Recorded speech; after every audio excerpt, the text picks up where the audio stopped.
take a look. Give me the hook or the ovation. It's my world and I want to have a little pride in my world. And it's not a place I have to hide in. Life's not worth a damn till you can say, hey world, I am what I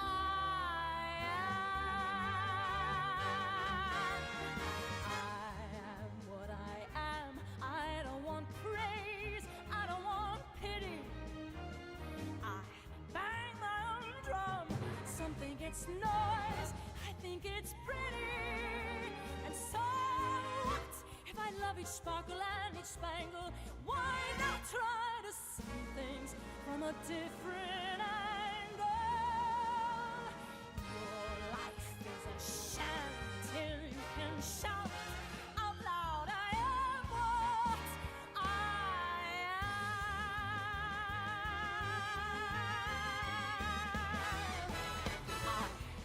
I am what I am, and what I am needs no excuses. I deal my own deck, sometimes the ace, sometimes the deuces. There's one life, and there's no return, and no deposit. One life, so it's time to open up your closet. Life's not worth a damn till you can shout, hey world, I am what I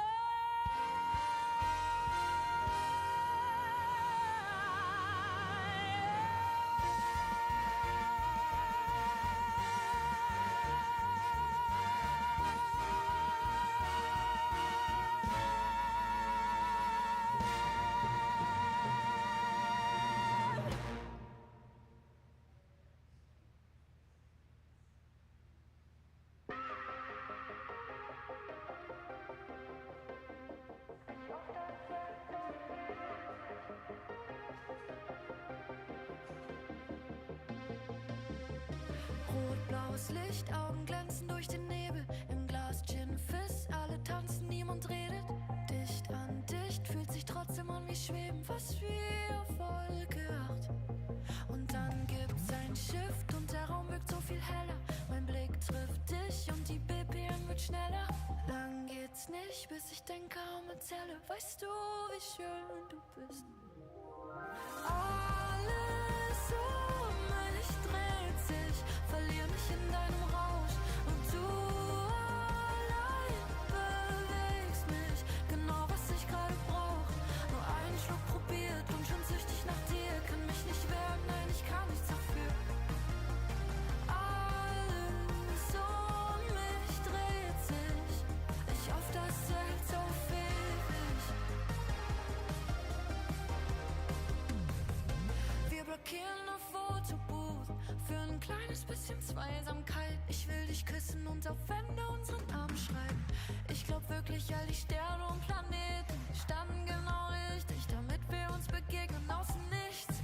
Hab dich nicht kommen sehen, willst du wie ich? Darf ich dir alles geben, dicht an dicht? Magst du bisschen mit mir schweben, zu zweit auf Wolke 8?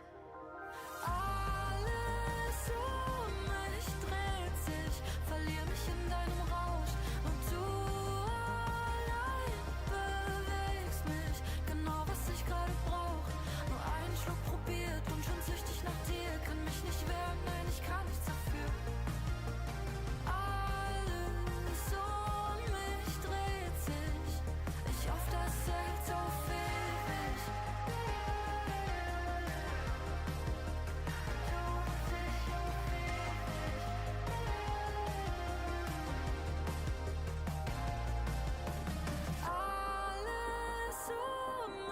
dreht sich, verlier mich in deinem Rausch. Nur du allein bewegst mich, genau was ich gerade brauch.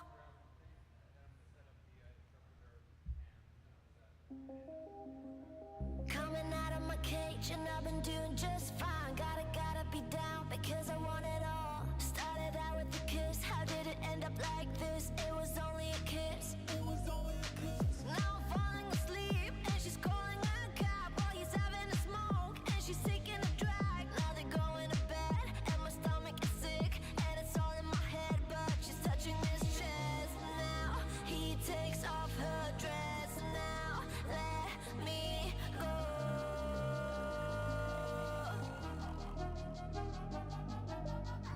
I just can't look, it's killing me and taking control.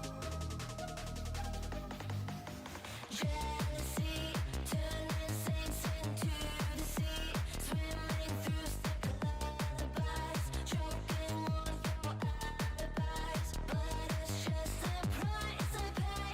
Destiny is calling me. Open up my eager eyes, 'cause I miss the bright side. Coming out of my cage and I've been doing just fine.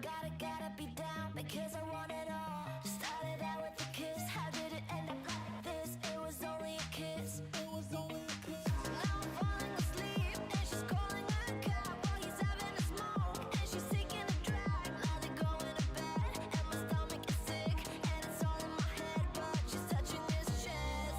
Now he takes off her dress. Now let me go.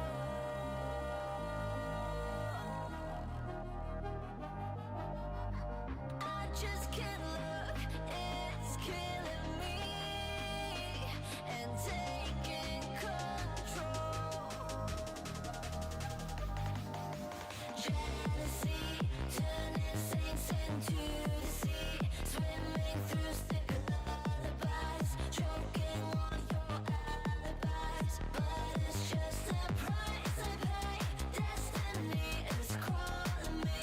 Open up my eager eyes, 'cause I miss the bright side.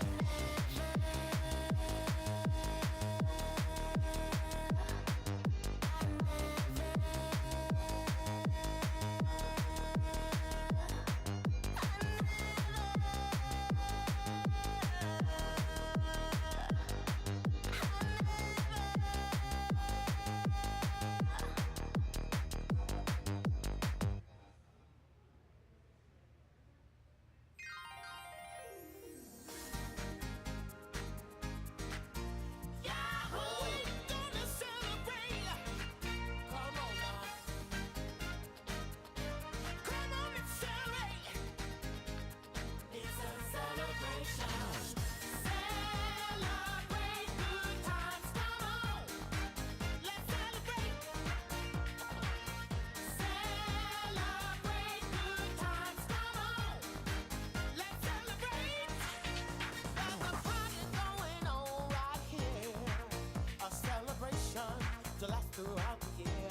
Welcome, everyone. I'd like to let you know that the bathrooms are located downstairs.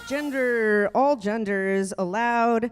3 stalls on each side and some urinals. There's also an ADA accessible up here on this floor on the west side of the building.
I've been putting in the effort. I've been busy trying to build a thing for you and me.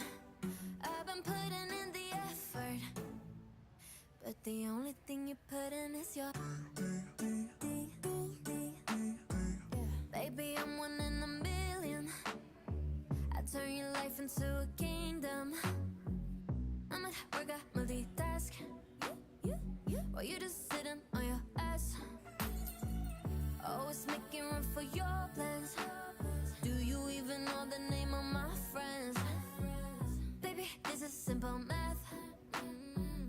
I just wish you took the class. I've been putting in the effort. I've been busy trying to build a thing for you and me, but you caught up in your own shit. You just want me there to take a unique company. Yeah, I work, and I work, but you never pay no salary. I've been putting in the effort, but the it's your. If it's like you never see me, only have eyes for the TV. Spending half your life online. Maybe I should get a Twitch account. If you can't see what's right in front of you, then maybe this girl isn't right for you. I'm a game changer, not a PlayStation. You're playing with my patience. I've been putting in the effort. I've been busy trying to build a thing for you and me. But you caught up in your own shit. You just want me there to sake of unique company. Yeah, I work, and I work. That you never pay no salary. I've been putting in the effort, but the only thing you put in is your. Yeah, I work, and I work. I search something better. Yeah, I work, and I work. And I work something better. Yeah, I work, and I work. But you never pay no salary. I've been putting in the effort, but the only thing you put in is your.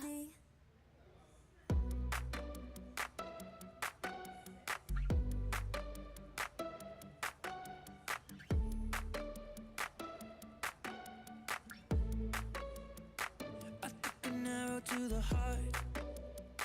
I never kissed a mouth that tastes like yours. Strawberries and something more. Ooh yeah, I want it all.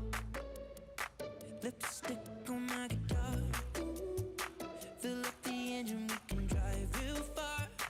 Go dancing underneath the stars. Ooh yeah, I want it all. Got me feeling like I wanna be that guy. I wanna kiss your eyes. I wanna drink that smile.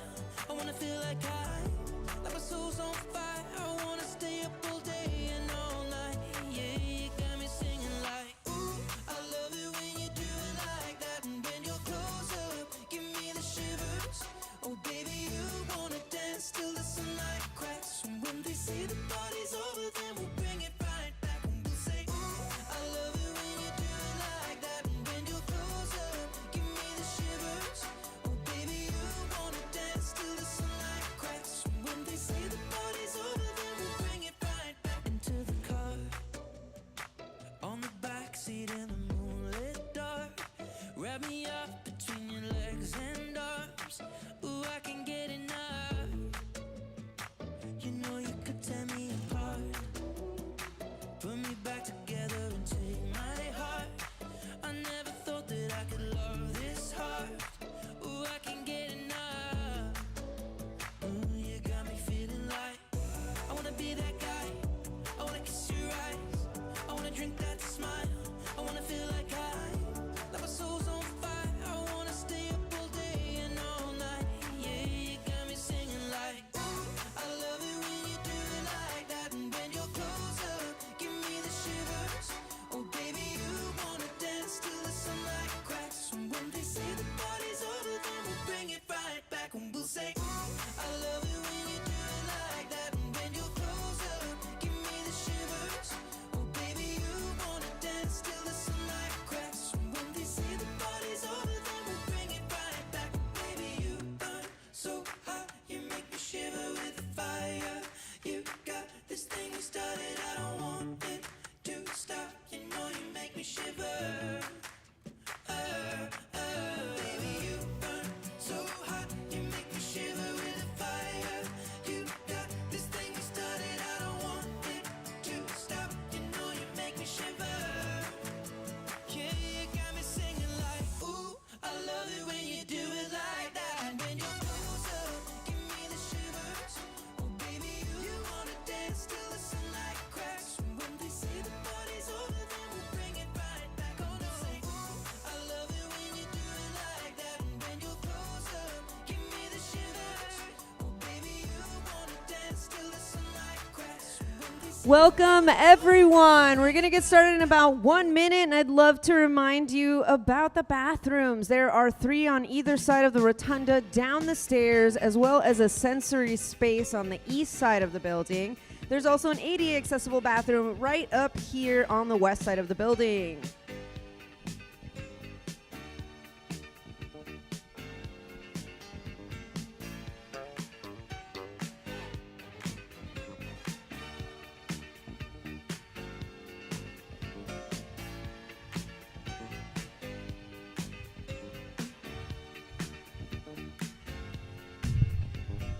We are family. Do-do-do. Got all my sisters with me.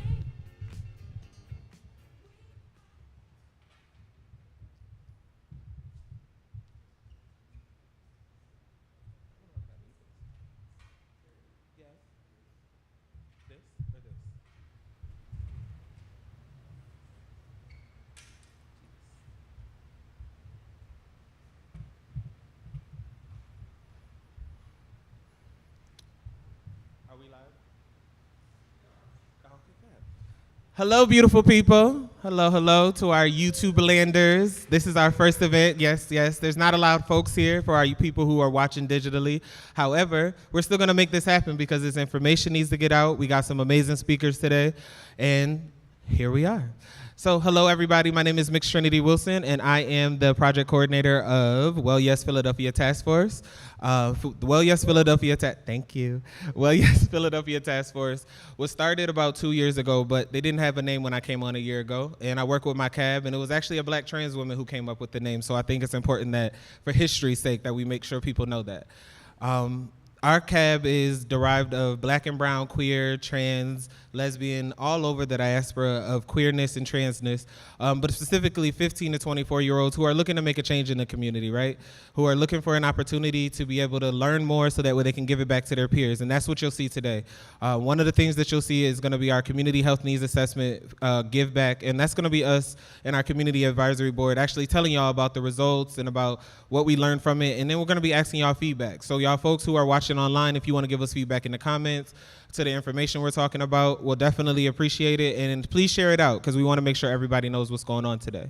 And without further ado, we'll have our first keynote speaker, and it is someone who I'm learning more about, but appreciate even more because they're also an Aquarius, so I'm just gonna shout that out. We'll bring up Jason Bowman, our president of Philadelphia Black Pride.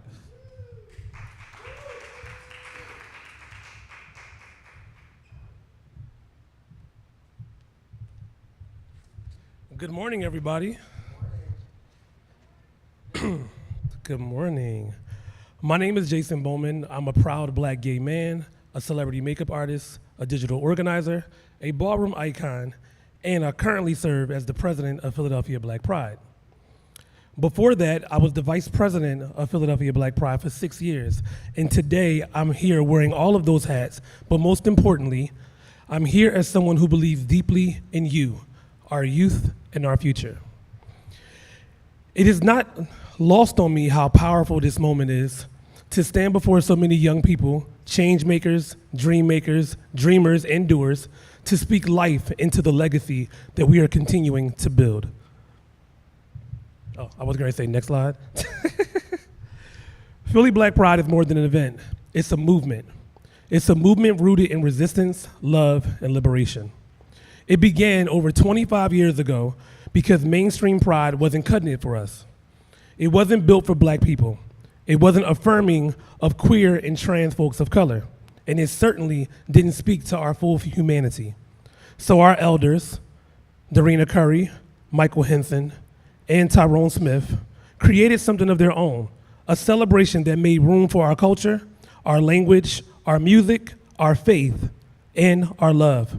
And here in Philadelphia, the city of brotherly love and sisterly affection, Philly Black Pride became one of the most respected and long-standing Black Pride organizations in the country. We are standing on the shoulders of people who created joy in the face of crisis. We are who organize health fairs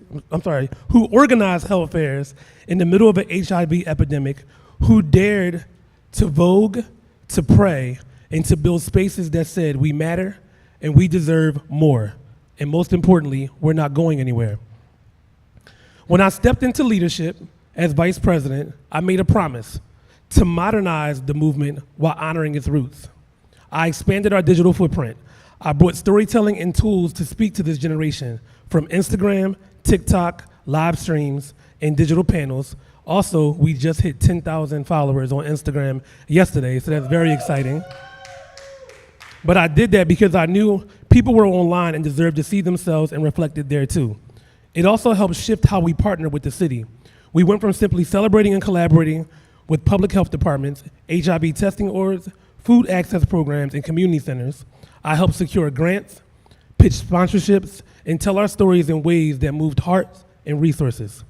Now, as president, I carried that mission forward, but even with more focus and more intention towards the youth. We all know that the wellness crisis here for LGBTQIA+ youth, especially Black and brown youth. That's why Philly Black Pride has always prioritized more than just parades and more than just parties. We are a hub for HIV and STI awareness, from hosting testing clinics, handing out thousands of condoms, and offering education on PrEP, PEP, and undetectable equals untransmittable. This year, we're doubling down with youth-specific sexual health programming in partnership with trusted organizations like Babashi. We brought back queer therapists into our spaces. We hosted panels on grief, trauma, and healing. We recognize that pride is not always easy, and it is a process. And we're creating a space for that process to be safe and supported. Thank you. We're working with city agencies and shelters to provide referrals for pop-up support at our gatherings, because housing shouldn't be a barrier to belonging. And as you guys know, housing in the city of Philadelphia, when it comes to young people, is a big, big deal. A lot of these are not just add-ons. This is the work, because pride without wellness is just performance. And we are not about performing, not unless we're on the stage and being paid equitably for it. But I need y'all to hear me on this. There's something sacred about being in a room full of people who look just like you, who love like you, who fight like you, and celebrate like you. Black Pride spaces are visibility. They are a sanctuary. They are medicine. When we dance together, when we walk a ball, when we speak our truth on a mic, we are rewriting what it means to be alive and free.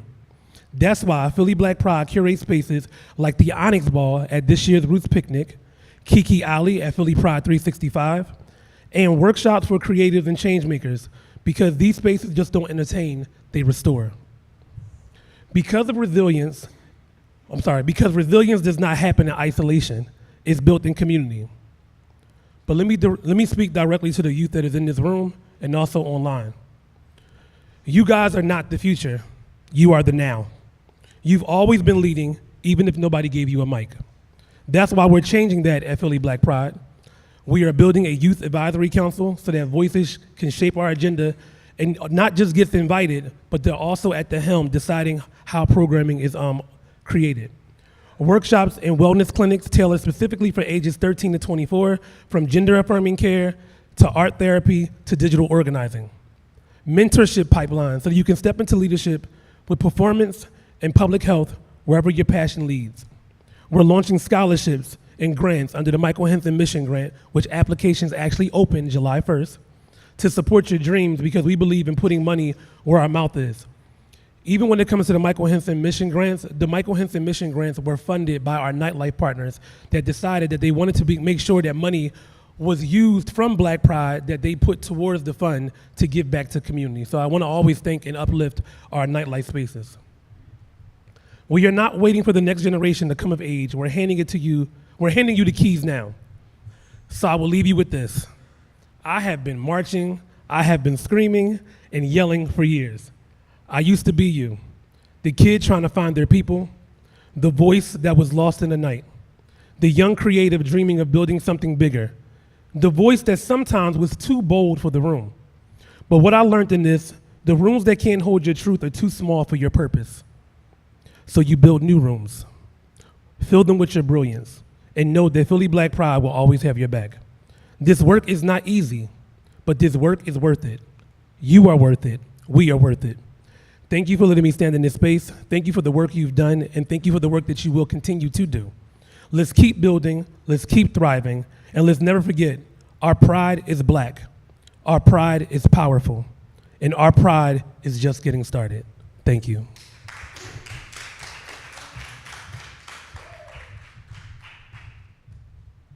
Let's give it up one more time for Jason Bowman. Thank you, thank you, thank you. And you said those applications open when? July 1st. So all of you young folks out there who have so much to say and say that nothing is out there for you, there's an application that opens July 1st so that way we can hear your voice loud and clear and you can make sure you're part of the changes that need to happen. All right, next we have someone I have, in the 9 years that I've lived here, have gotten to know personally as well as professionally. And, I have an affinity for everybody that I chose. But this non-binary person, I definitely had to get to speak. Next, we have Tyrell Brown, our current and newly appointed Director of LGBT Affairs.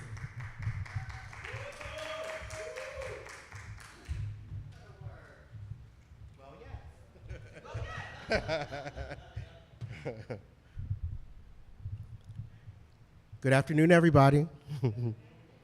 So I am Tyrell Brown. I am proudly non-binary, and I use they and them pronouns. And I am the current Office of LGBTQ Affairs Executive Director. It's an honor to be here with all of you today. It's an honor here to share space with all of you. So thank you, Trinity, for asking me to do this. Thank you, PHMC.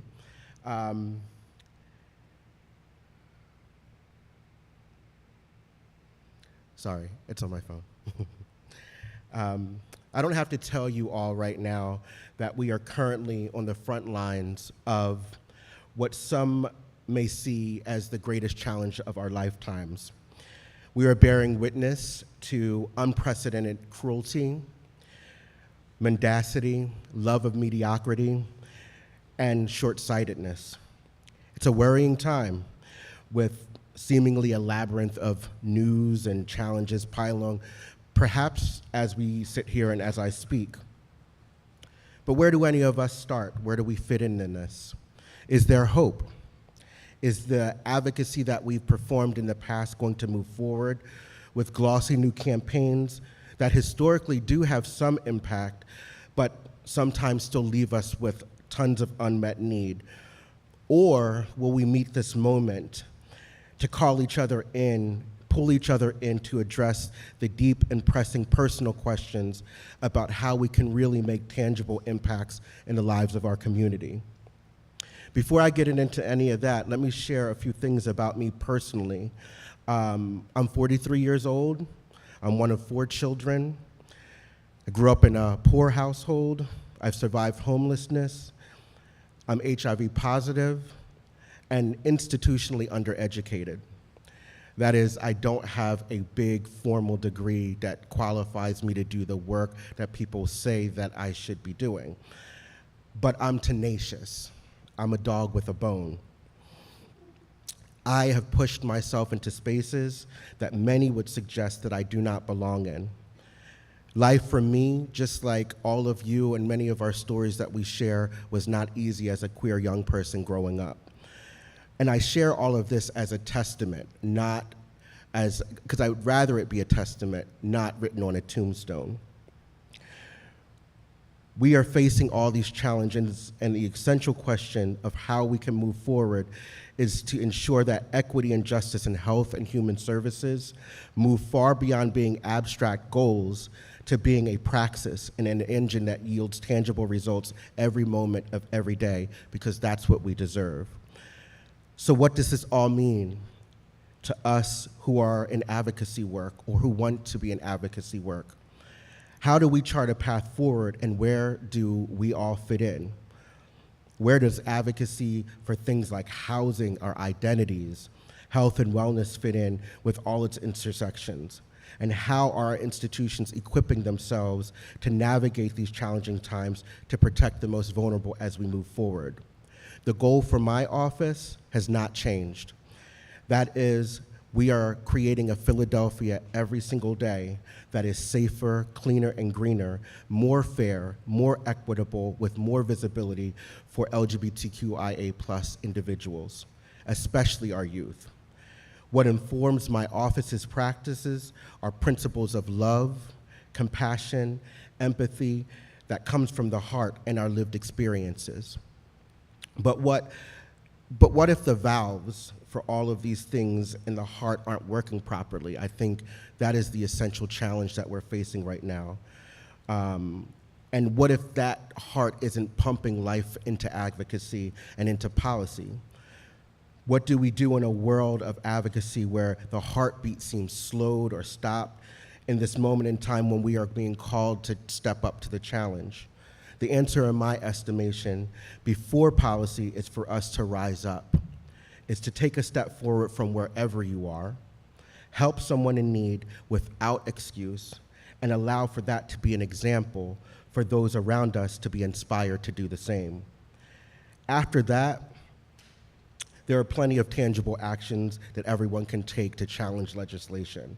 And while I have participated and organized marches and protests, I can say with almost certainty that in this moment in time, that's not going to be enough.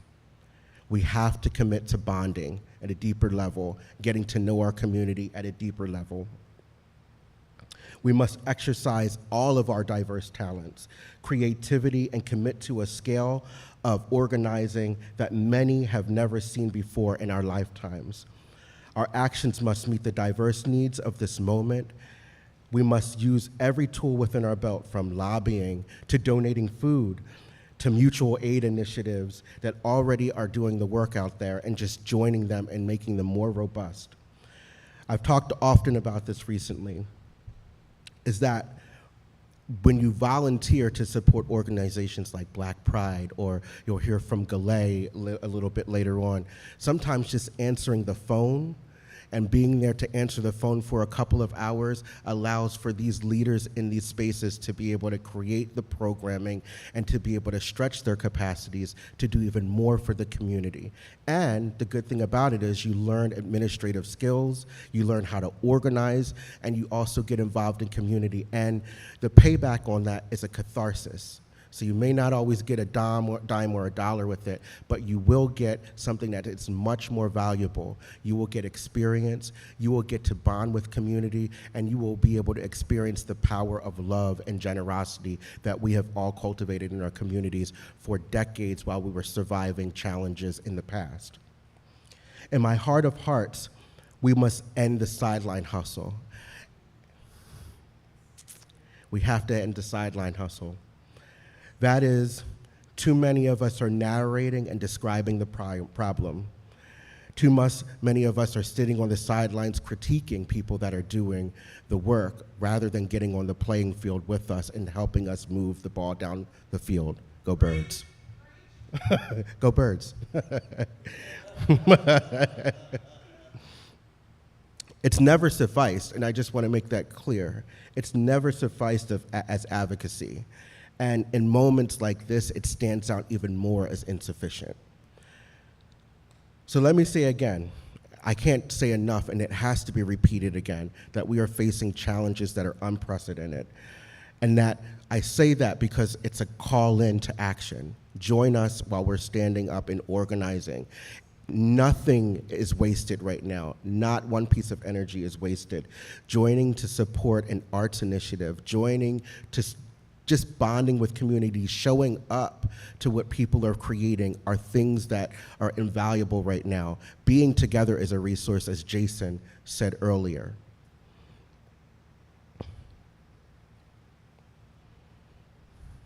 None of these things that are challenging us right now will change for the better without you and without all of us being involved in the solutions.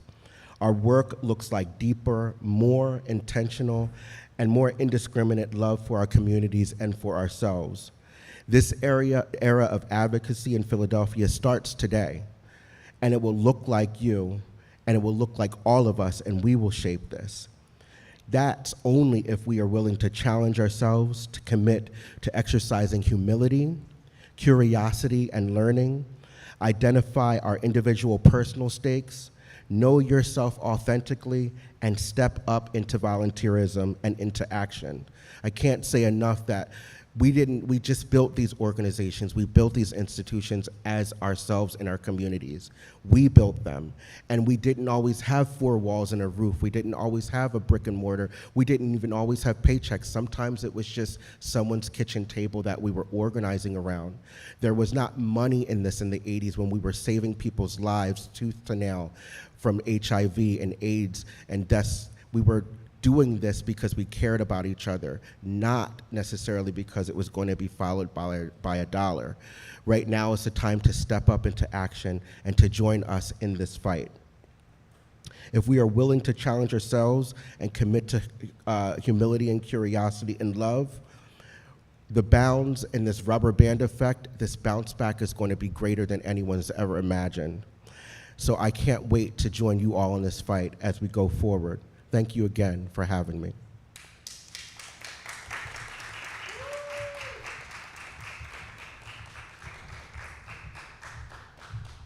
Let's give it up one more time for Tyrell Brown.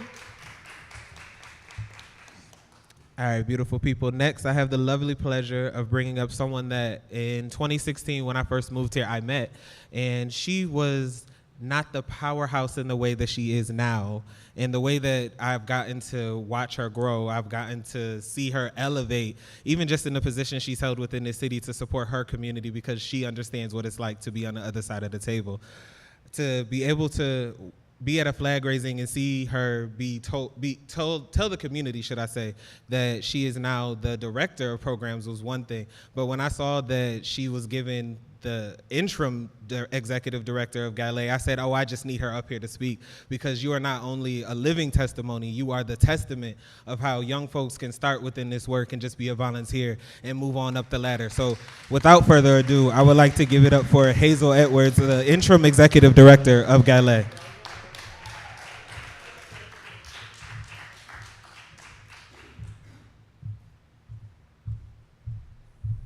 Well, yes. Good morning, everybody. It is truly, truly an honor to be here today. Let me start by introducing myself. My name is Hazel Edwards. I am a 28-year-old Black trans woman from West Philadelphia, born and raised. Okay, I actually used to come here as a youth and like do the plays and stuff like that. So actually, I know a lot about Rotunda. Okay. I also currently hold a GED, but I currently serve as the new interim executive director of Galé. Thank you. Galé is a QT BIPOC radical social justice organization that's been centered around direct services and advocacy for almost 40 years, and even saying this out loud is kind of surreal. I want to start a bit about my journey transitioning, no pun intended, from a trans youth in search of my voice to a trans adult dedicated to ensuring that no trans youth feels as lost as I once did. I remember being pushed out of high school and experiencing homelessness and fighting to simply exist. And when I was in my 11th grade school year, I missed about 75% of my classes because I was in and out of mental health facilities and outpatient programs, and nobody knew what was going on with me. And the reality is that I am trans, and I didn't feel safe enough to disclose this with the adults around me. From the moment I began expressing myself more femininely, I faced hostility from peers, some faculty, and from a system that had no idea how to protect me. I remember sitting in a meeting with my principal and guidance counselor, hearing the words, "You are a boy." At that moment, I walked out of the principal's office, packed up my locker, and left, just 4 months shy of graduation. But even in those darkest moments, I felt the light. That light came from Black and brown trans women, non-binary siblings, grassroots organizers, and mutual aid workers. They took me in, they invested in me, and they reminded me that I mattered. Because when you can see it, you can be it. And representation is not just important, it is life-saving. That belief carried me into advocacy. I refused to let my story end as another statistic. I remember my story I I shared my story to anyone who would listen, and that led me to the Attic Youth Center, where I interned and begun working with the Philadelphia School District. And together we created Policy 252, which guidelines to protect trans and gender nonconforming students that was unanimously passed almost 10 years ago. Today at Galay, we launched the Twist Initiative. It's a program designed by and for trans women. It's a 4-part workshop series focused on topics surrounding gender affirmation, building social support networks, identifying healthy and unhealthy relationships, self-advocacy, sexual health, and self-care tools. We're also committed to expanding internships, resume and interview support, and connecting our community to vital resources. Right now, Black and brown queer and trans youth are under attack. Across the country, new laws and bans are targeting trans young people, attempting to erase us. And I know firsthand what it means to begin transitioning in high school. I know the consequences of being denied safety, trans-affirming healthcare, and human basic needs. But let me remind you, we're not new to this. We are true to this. From Marsha P. Johnson and Sylvia Rivera, who were both young Black and brown trans women at the time of the Stonewall riots, to the incredible Black and brown trans leaders organizing right here in Philadelphia, we have always been at the forefront of justice. Let's be clear, visibility is not enough. It's not enough to be seen because we are clearly not safe. It is not enough to be acknowledged because we are not protected. To all the youth leaders in this room and online, you are powerful as fuck. Demand the mic in every single room you are in. You are the leaders that we are waiting for, and the world needs your voice unapologetically. To all of our accomplices, this is your call to action. Show up, not just today, but every single day. Show up with us, fight with us, protect our joy, our dignity, and the right to not just survive, but to thrive, period.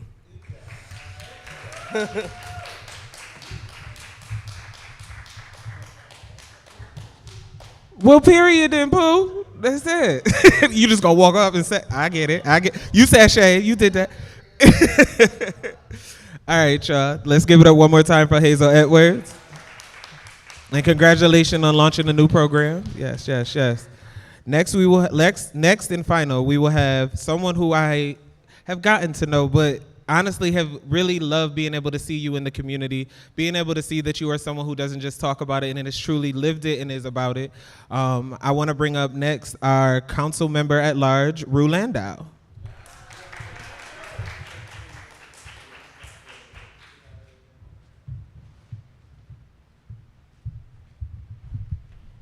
Good afternoon, everybody. I'm gonna seem to be the shortest one of the crew here, so we're gonna do this. Thank you so much for having me. Thank you. This is, I've been out in the community all day today already. You got dressed down Councilmember Rue Landau here, feeling as comfortable as I can with my community and everyone I love. I want to start by just lifting up all of the speakers before me. I have been doing all of this work for a very long time and have known these three amazing individuals in so many stages of their careers. And it is so beautiful and inspiring and comforting to know that the three of you have been elevated to such places of power, but places where you absolutely are bringing others along with you and making sure that you lift as you lead, which is what we all should do. So congratulations on every position that you are in. We need you, and we are so glad that you're there.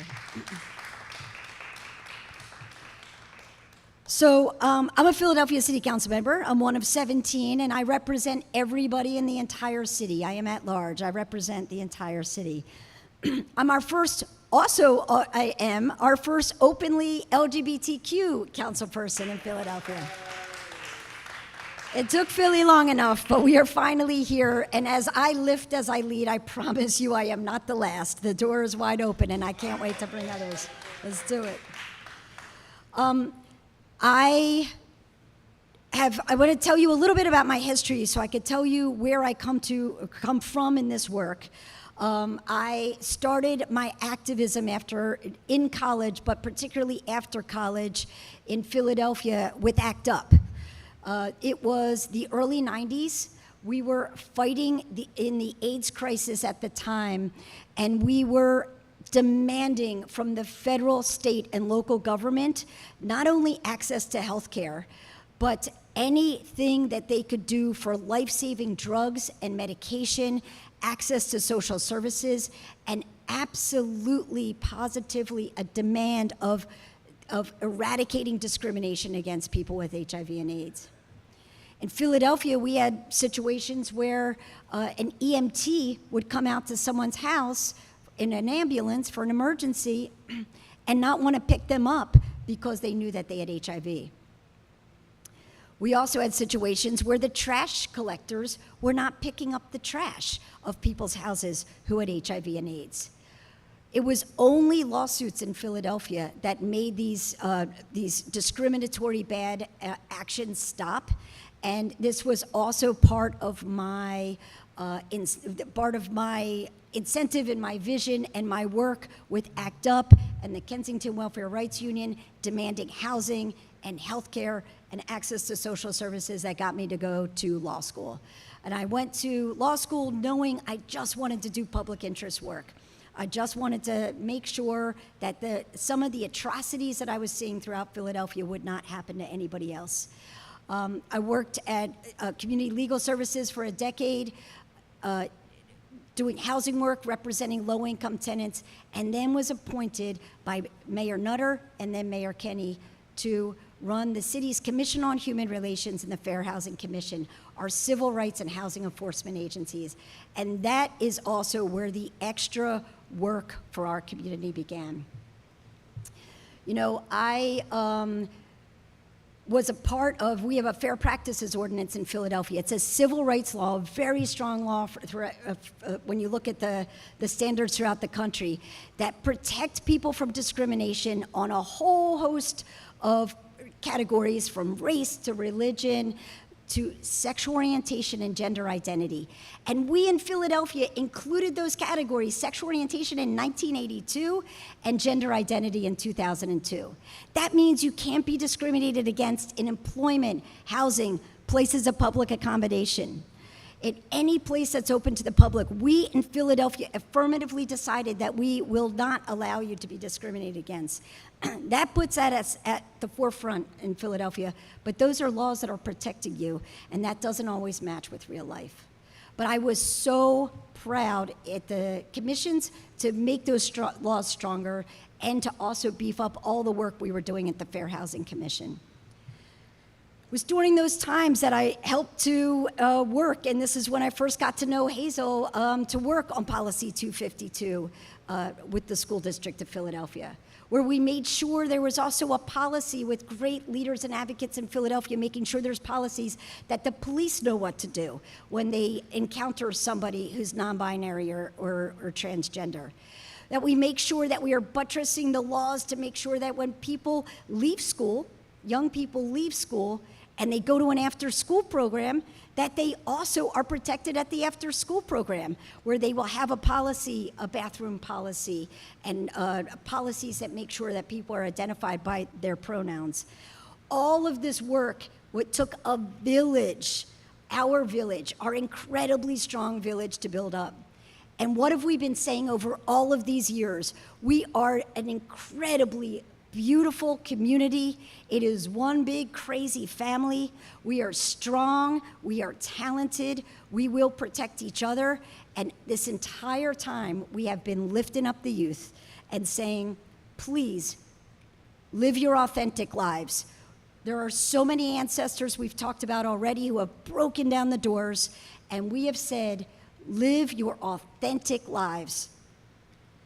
And now, in 2025, we have a hateful president, a vicious administration, and a completely incompetent, off-the-rails Supreme Court that is just attempting to break down everything we've built up. Right now, we're at a time that it is so scary with a Trump administration who wants to literally rule by executive order, and a Supreme Court is just handing him the keys to the car to do anything that he wants to do, no matter how incapable that he is, that is putting our entire community at risk, especially our transgender, non-binary, particularly Black and brown community at risk, and making our young people so fearful when it is exactly the opposite message than what we've been giving them. That is outrageous. That is so painful. I know people are so scared, and I've got to tell you, now is the time that we all come together in ways that we have never, ever seen before in Philadelphia. Different generations, our elders, our young people across race, across ethnicity and national origin, people from different countries, we all come together and band together to protect ourselves. To say, nope, not in Philadelphia. We have these laws that are here to protect us.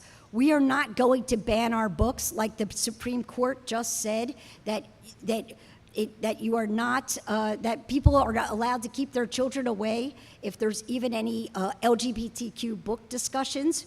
We are absolutely going to figure out ways to make sure that we are providing health care to our young transgender and non-binary people, despite what the Supreme Court says.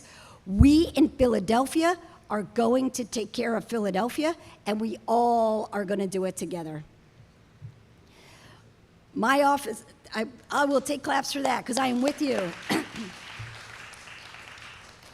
My office has been leading on this. We have already held hearings to talk about how prepared we are for the Trump administration. We are making sure that we are supporting the Attic. We are supporting Galay. We are supporting Valley Youth House. We are trying to get more housing and transitional housing situations for our young people. But I know with our brilliance, with our leaders, with the young people, with every single person who has to get involved, there is no sitting on the sidelines now. It is not an option at all. We all must get together now and roll up our sleeves to take on what is going to be an assault for the next 3 years, to put a bubble around us in Philadelphia, and to make sure that we can keep doing what we're doing. Yesterday in particular was a very painful day, so I told you I'm a lawyer. The Supreme Court stuff is killing me right now. And I'm reading every single word and kind of understanding the unraveling that's happening. We have built up so many rights. Oh, I should tell you also, my wife and I got the very first same-sex marriage license in the entire state of Pennsylvania. I have no doubt in my mind that marriage equality was the moment that they started to battle back even stronger against us. The people who hate us or the people who don't want our community to have rights are coming for us because of our gains. We should be so proud of our gains, and we're not stopping. We will not back down to these bullies. We will not back down to these people who are trying to destroy our communities, trying to erase our lives, trying to silence our voices. Hell no, we are not doing it, and they're coming for us because they see our power and they see what happens when we all come together. So I got to read to you one quote from Justice Sonia Sotomayor's dissent yesterday on a Supreme Court case that basically says that lower courts aren't allowed to have injunctions, something that stops stops a law from going forward, or in this case an EO, but a law from going forward, because I didn't explain that very well. Let me start again. The decision yesterday, which was supposed to be a birthright citizenship decision, basically told lower courts, you're not allowed to just stop things for the entire country. It's got to be about that specific case. The decision yesterday has really, really bad effects for us around the country. You can't just have one judge that says, wait a second, this is bonkers. Of course you can't do this. Pause for the entire country. And yesterday, Justice Sotomayor, who must be feeling so lonely as she sits there with our 3 incredible liberal Supreme Court justices, and that's not enough to stop anything, says, with the stroke of a pen, the president has made a solemn mockery of our Constitution. Rather than stand firm, the court, the Supreme Court, gives way because such complicity should know no place in our system of law. I dissent. The pain of that, the moment she is watching, and we are all watching them unravel our constitutional rights, is exactly the pain. We got to feel it.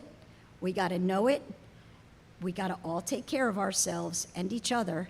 And then we got to get up tomorrow and we got to keep on with the fight, because only then are we going to be able to get beyond this. I love you all. My office is always open for you. Find me room 592 in City Hall. I will be a leader in this fight. This is really our moment, fam. This is one big fam. This is our moment. Take care of yourselves. Come to us if you're feeling scared. Call 988 if you're feeling really scared. And I've got to tell you, we will be here for you. We will come out swinging. And I absolutely believe that when we can see our future selves, we're going to be far ahead of where we are now. I love you.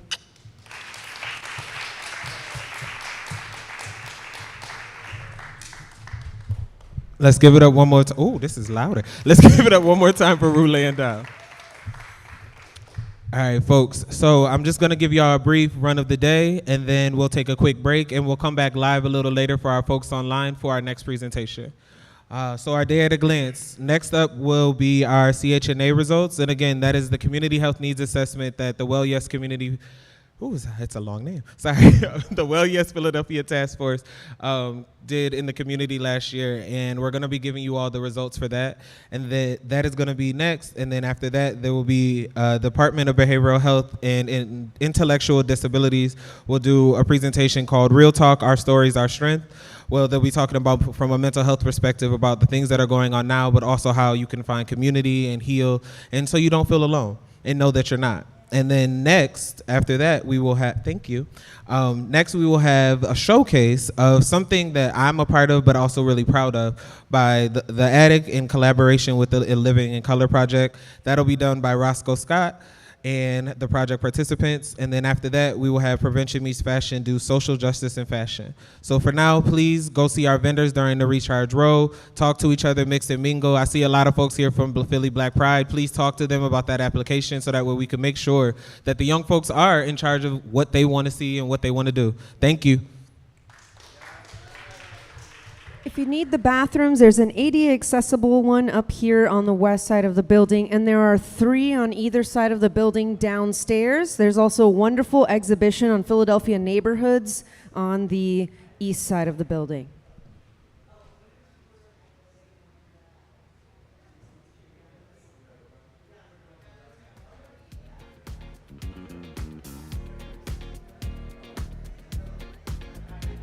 It's bad bitch o'clock, yeah, it's thick 30. I've been through a lot, but I'm still flirty. Is everybody back up in the building? It's been a minute, tell me how you're healing. Cause I'm about to get into my feelings. How you feeling? How you feel right now? Oh, I've been so down and under pressure. I'm way too fine to be distressed, yeah.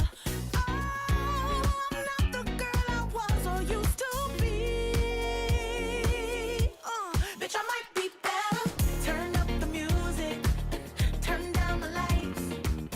I got a feeling I'm gonna be alright, okay, alright. It's about damn time. Turn up the music, let's celebrate. I got a feeling I'm gonna be okay, alright. It's about damn time. In a minute, I'ma need a sentimental man or woman to pump me up. Feeling getting fussy, walking in my Balenciennes, trying to bring out the fabulous. Cause I give a fuck way too much. I'ma need like 2 shots in my cup. Wanna get up, wanna get down. That's how I feel right now. Oh, I've been so down and under pressure. I'm way too fine to be this stressed, yeah. Oh, I'm not the girl I was or used to be. Bitch, I might be down. Turn up the music, turn down the lights. I got a feeling I'm gonna be alright, okay. Alright, it's about damn time. Turn up the music, let's celebrate. I got a feeling I'm gonna be okay, okay. Alright, it's about damn time.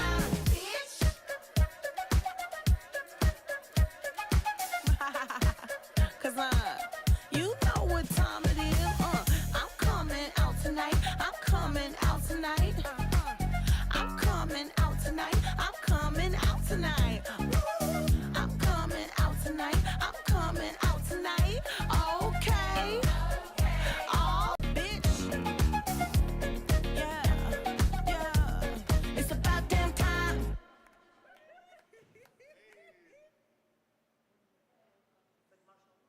All I wanna get is a little bit closer.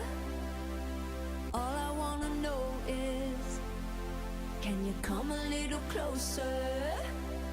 Here comes the breath before we get a little bit closer. Here comes the rush before we touch. Come a little closer. The doors are open, the wind is really blowing. The night sky is changing overhead. It's not just our physical. I'm the type who won't get up so critical.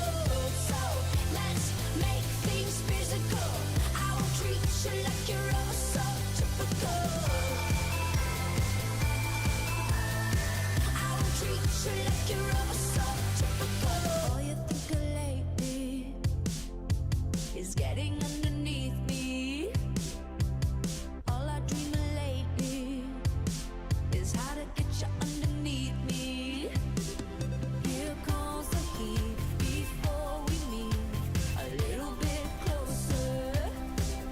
Here comes the spark before the dark. Come a little closer. The lights are off and the sun is finally setting. The night sky is changing overhead. It's not just our physical. I'm the type who won't get up so critical.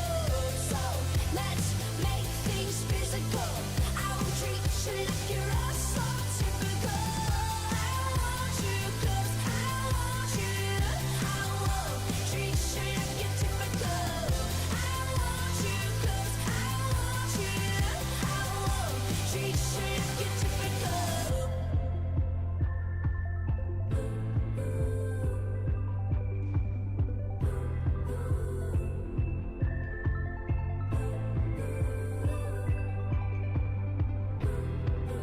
Here come the dreams of you and me.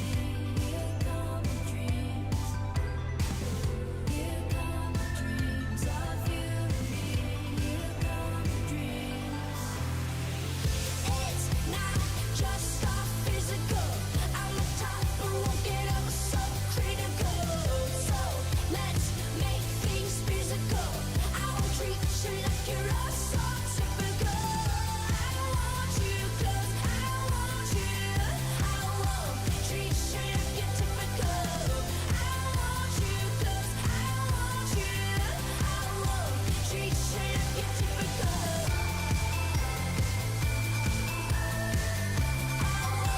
Treat you like you're typical.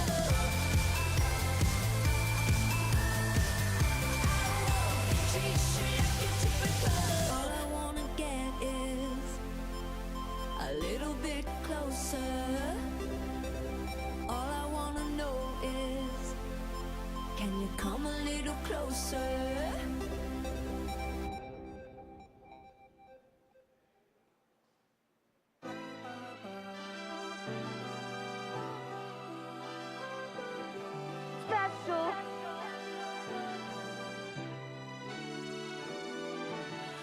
woke up this morning to somebody in a video talking about something I posted in a video. If it wasn't me, then would you even get offended? Or is it just because I'm black and heavy, y'all don't hear me though? I've been the same since I've been driving slow on Bissonnet. Call up anybody I know and they will tell you that fame is pretty new, but I've been used to people judging me. That's why I move the way I move and why I'm so in love with me. I'm used to feeling alone, so I thought that I'd let you know. In case nobody told you today, you're special. In case nobody made you believe you're special. Well, I will always love you the same. You're special. I'm so glad that you're still with us. Broken, but damn, you're still perfect. Special. Could you imagine a world where everybody's the same and you could cancel a girl cause she just wanted to change? How could you throw fucking stones if you ain't been through a pain? That's why we feel so alone, that's why we feel so ashamed. I'm used to feeling alone, so I thought that I'd let you know. In case nobody told you today, you're special. In case nobody made you believe you're special. Well, I will always love you the same. You're special. I'm so glad that you're still with us. Broken, but damn, you're still perfect. I know that I'm not alone. Oh, so I thought that I'd let you know.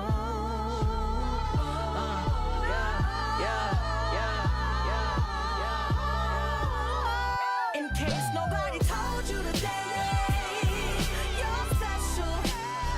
In case nobody made you believe you're special. Well, I will always love you the same. You're special. I'm so glad that you're still with us. Broken, but damn, you're still special.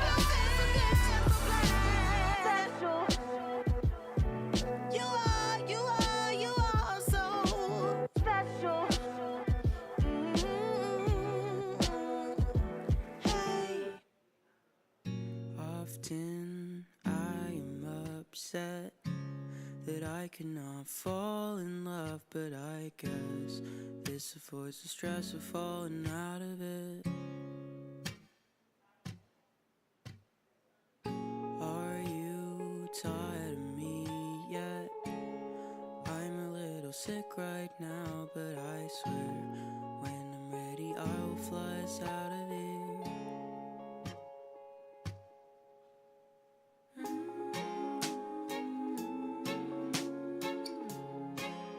I'll cut my hair,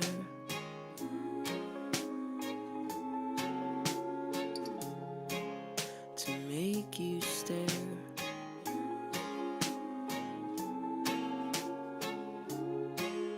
I'll hide my chest and I'll figure out a way to get us out of here.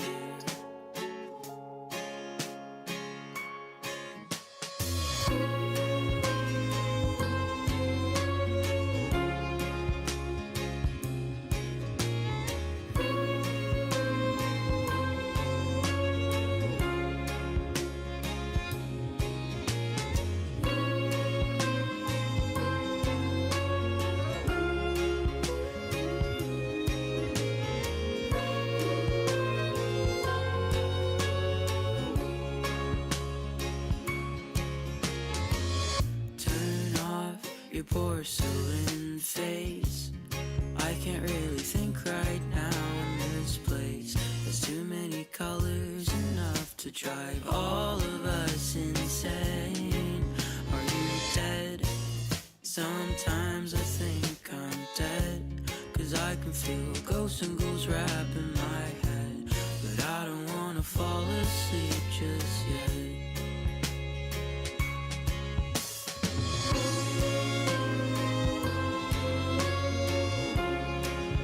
My eyes went dark.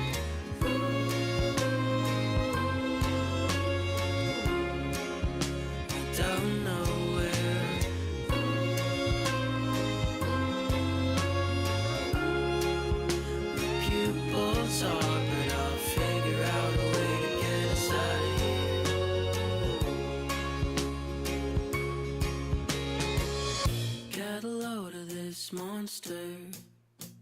He doesn't know how to communicate.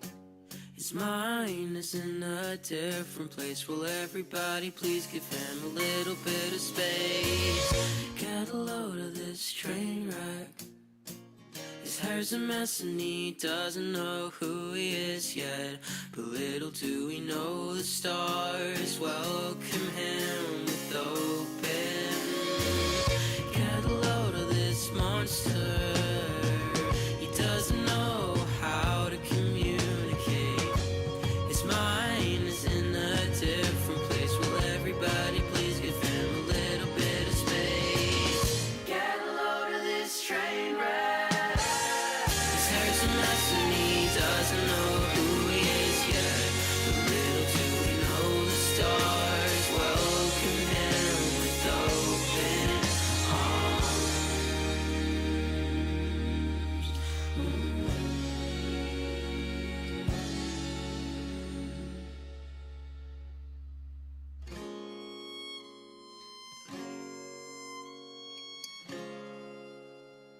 Time is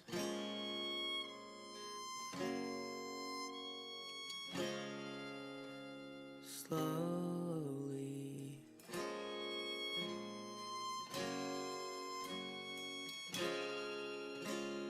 tracing his face, but strangely he feels at home in this place.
down to time. Time to see myself, 'cause I never thought I would find it, but I found what I was looking for. I never thought I would find it, but I found what I was looking for. I found it in the city, in the dark, in the city, in the dark, in the city, in the dark, in the dark, dark, dark, in the city, in the dark, in the city, in the dark, in the city.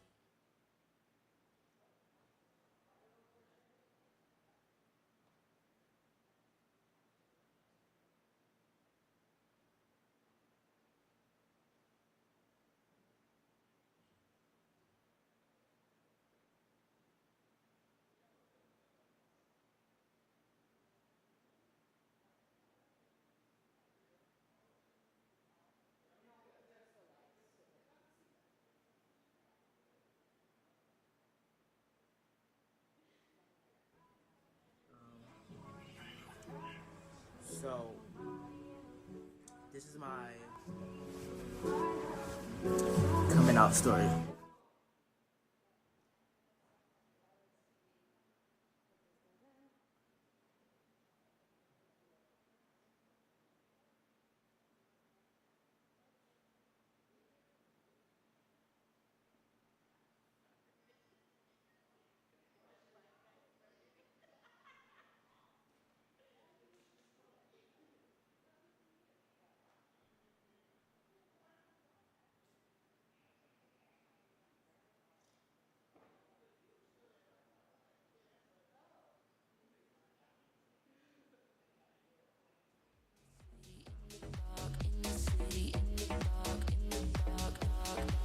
I knew the night that I met you underneath the New York City lights. Baby, no matter what I do, there's an angel standing by my side. And I finally see myself like you see me now. The time to see myself. 'Cause I never thought I would find it, but I found what I was looking for. I never thought I would find it, but I found what I was looking for. I found it in the. I never thought I would find it, but I found what I was looking for. I found it. I never thought I would find it, but I found what I was looking for. I found it in the city, in the dark, in the city, in the dark, in the city, in the dark, in the dark, dark, dark, in the city, in the dark, in the city, in the dark, in the city, in your heart, in the dark, dark, dark.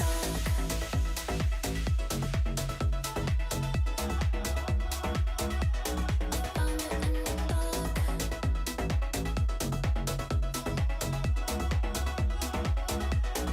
Found it in the dark.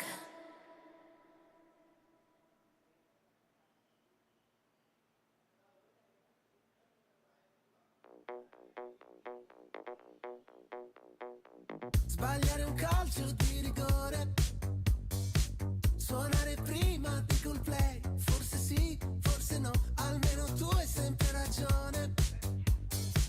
Quante domande ti farei, dimmi di sì, dimmi di no. Ho un tatuaggio da rifare perché non mi piace più. A volte ho l'ansia che mi sale, la cosa che mi fa incazzare quando non mi parli più e il mondo sembra tutto uguale, tutto uguale. Io mi fido più di te che di me, che dei miei, dei DJ.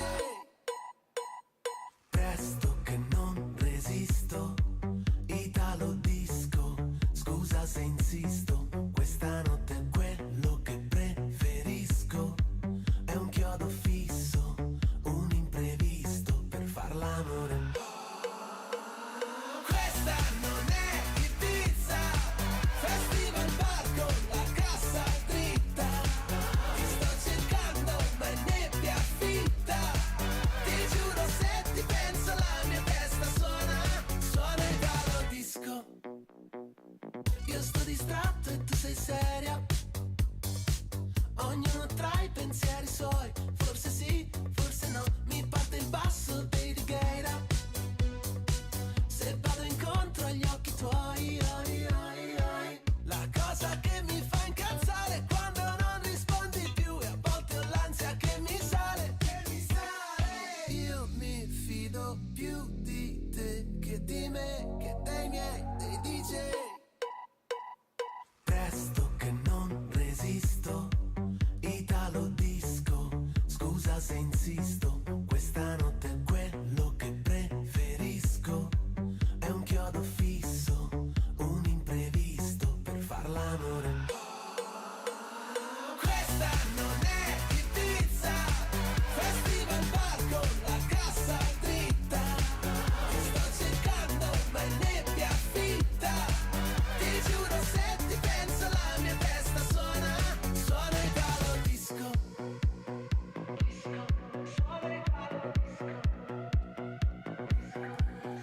Vorrei spiegarti quanto mi manca, moroder nell'anima. Mi parte la cassa e pure sto zitto, Italo disco. Questa non è Ibiza, festival bar con la cassa dritta, ti sto cercando ma è nebbia fitta, ti giuro se ti penso la mia testa suona Italo disco.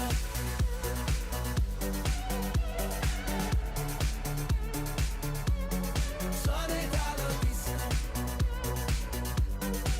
Ti giuro se ti penso la mia testa suona Italo disco.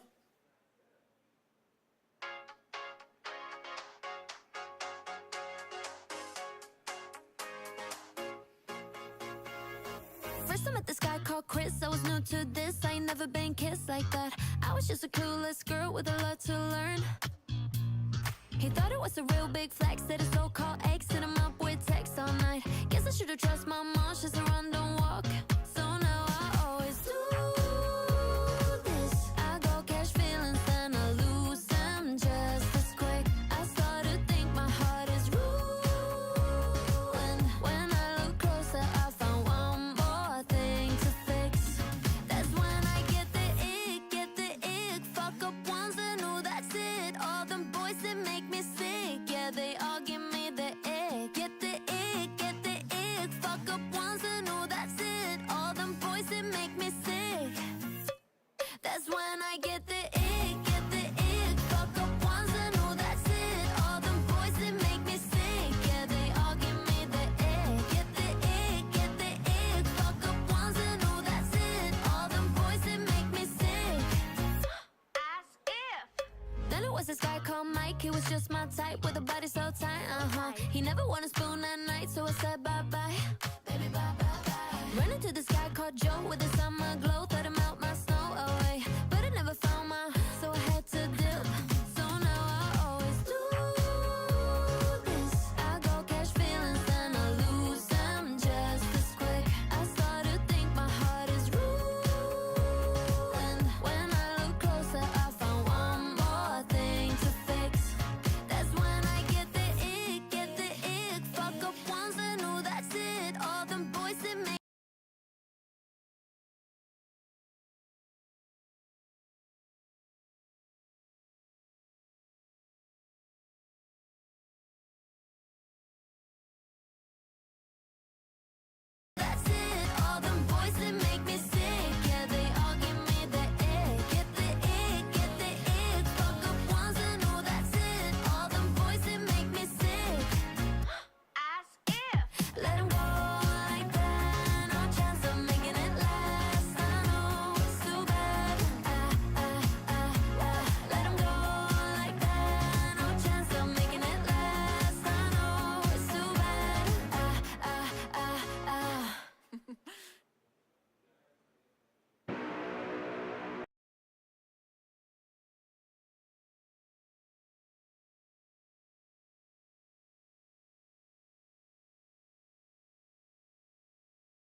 to infinity.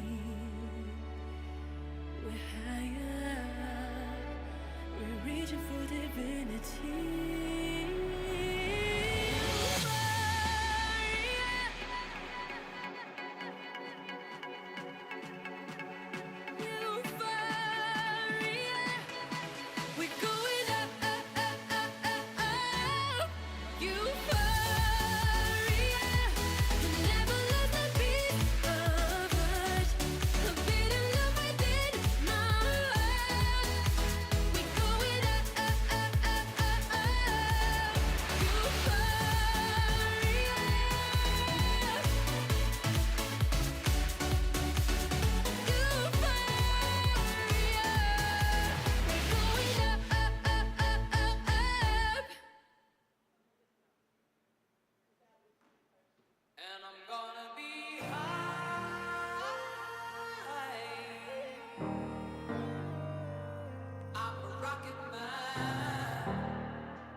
Oh, okay. It's okay. That's fine. This is good. So this is just really good because we're just actually perpetrating.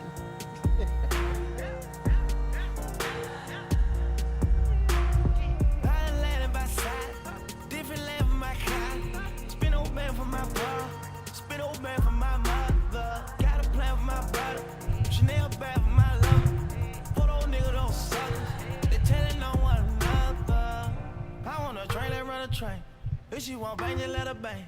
He said he bleeding with a stain. My bitch at the top of food chains. They look like the introduction. I've been fresh since a kid, ain't never played. I just picked up a back in Rotterdam. I'ma whip out the back and pop your brain. I do what I want and shout it can't. I do what I feel and shout it can't. I'm digging, shout it lane. And all of the bitches say they dig that. From Maine way to Spain. All I got is some chicken for the thoughts. I take off like a plane. I'm gonna be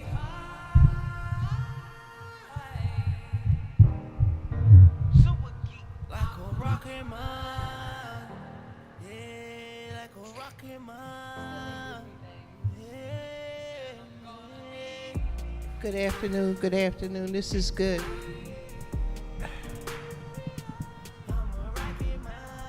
I know I'm a little bit tall, so not a lot of it, just a little bit.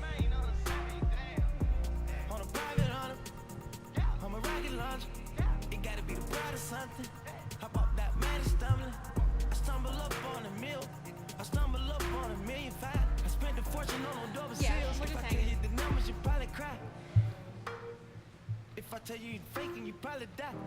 These days, if he say that he hit, then he probably lie. If you say you got wings and some fish, then you probably fried. Got my carrots out of Bunny Clyde. She let me back in like she never cried. She let me back in like I never lied. I look like a cat with 11 lives. I really kick shit, you can ask a fly. I'm steady chasing like I'm never tired. I'm living scary like 100 highs. Lil' mama sassy, I can butterflies. Yeah.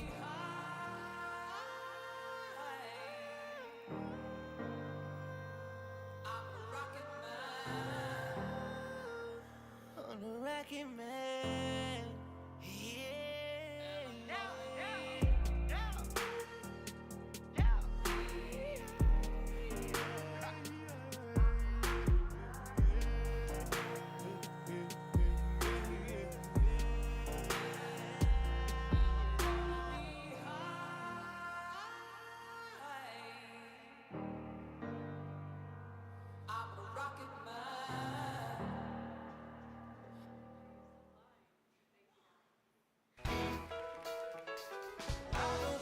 Dancing when the Joanna plays. My heart could take a chance, but my 2 feet can't find a way. You think that I could muster up a little soft to gentle swing, but I don't feel like dancing low, so low dancing today.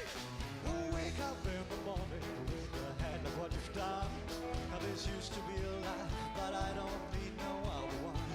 Well, you like cutting up and carry on with a gun. So how can I feel so lonely if you're out getting down? So I'll play along when I hear that special song. I'm gonna be the one who gets it right. You better move when you're swaying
makes my chest pound just way down as you float away into the shimmering night.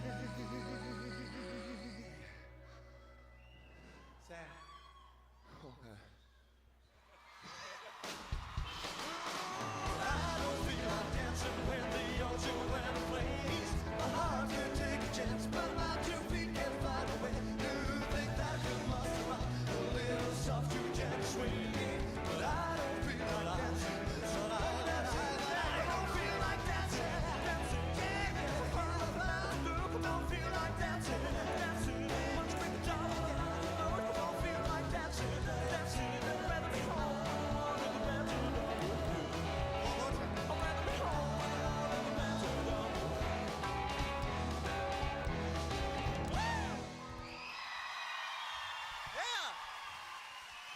Peanut.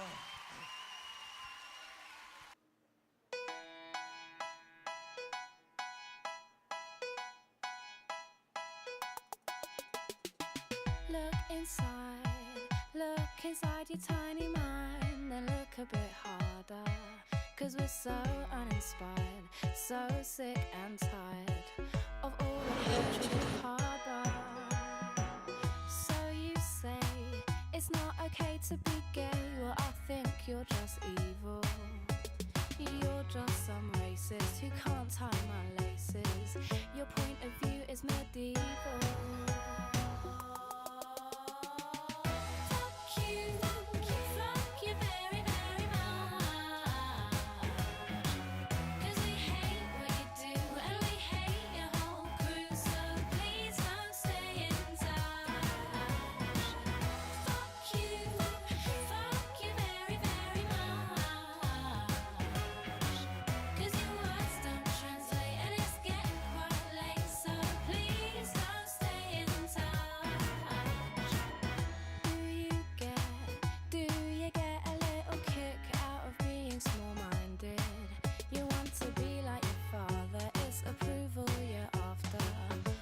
Not how you find it.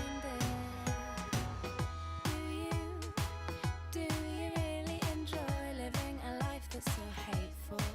'Cause there's a hole where your soul should be. You're losing control of it, and it's really distasteful.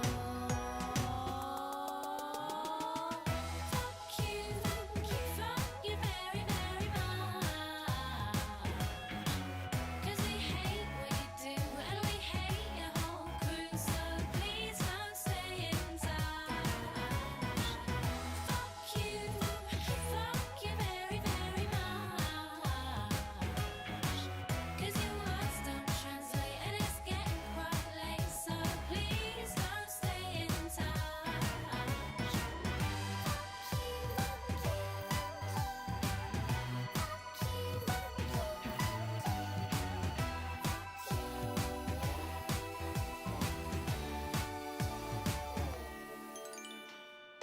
You say you think we need to go to war. Well, you're already in one. 'Cause it's people like you that need to get slew. No one wants your opinion.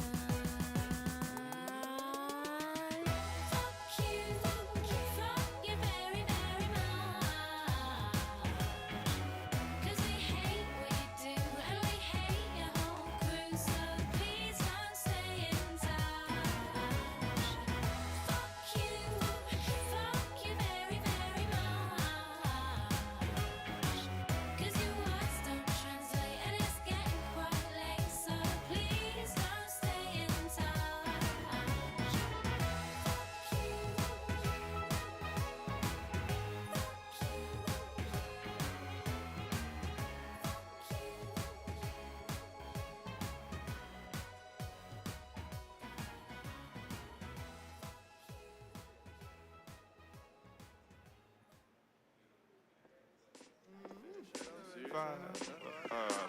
Beautiful, you got me dancing in my room, okay?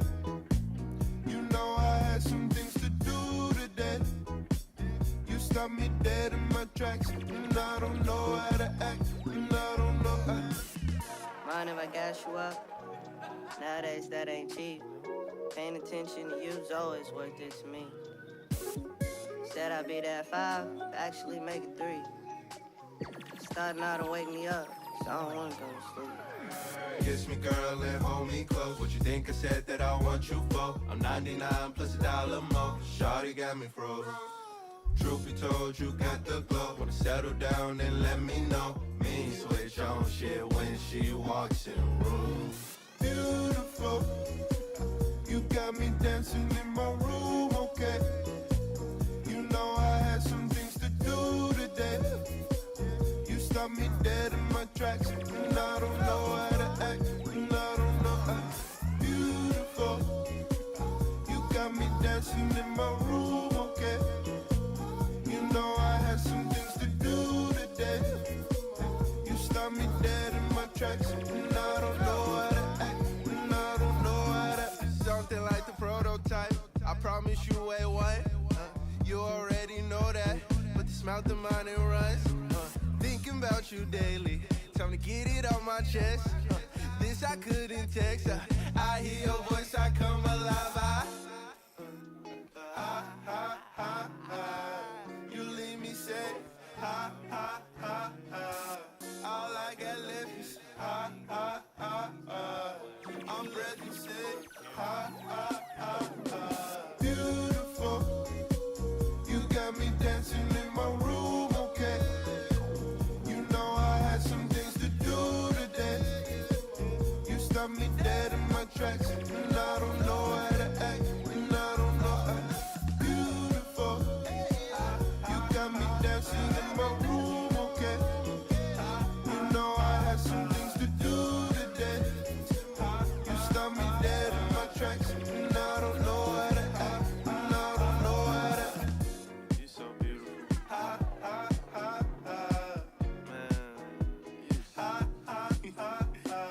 so beautiful.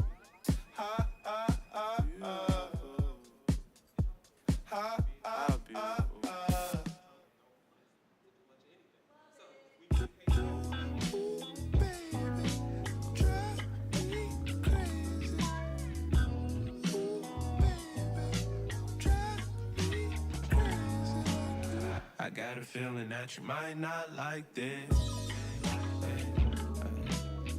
Time bomb can't blow this up to see if it was ever real. I got a feeling no, we can't unlike this. Time bomb can't give your heart, just go take it back again. Round my way, people they out, bills to pay, moves to make. Problems to face, wanting to be heard, back in the chase.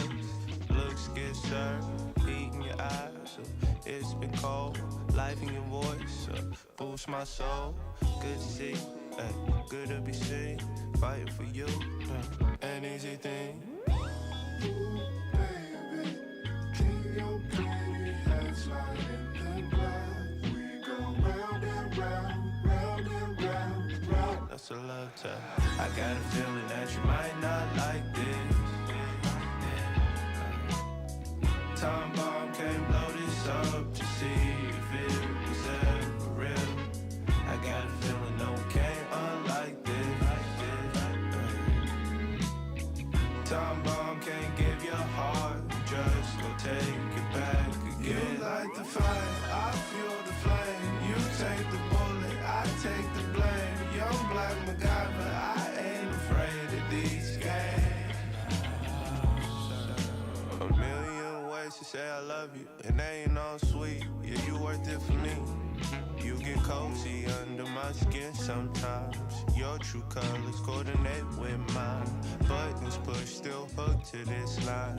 Making up makes sense with this bond. Ay, wouldn't have it any other way. Keep me on my square. Perfect adjacent pair. I'm yours.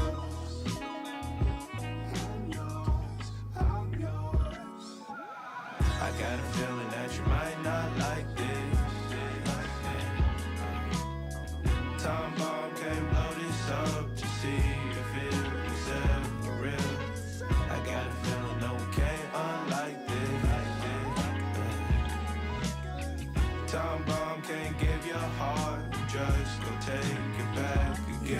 lit the fire, I fuel the flame. You take the bullet, I take the blame. Young black MacGyver, I ain't afraid of these games.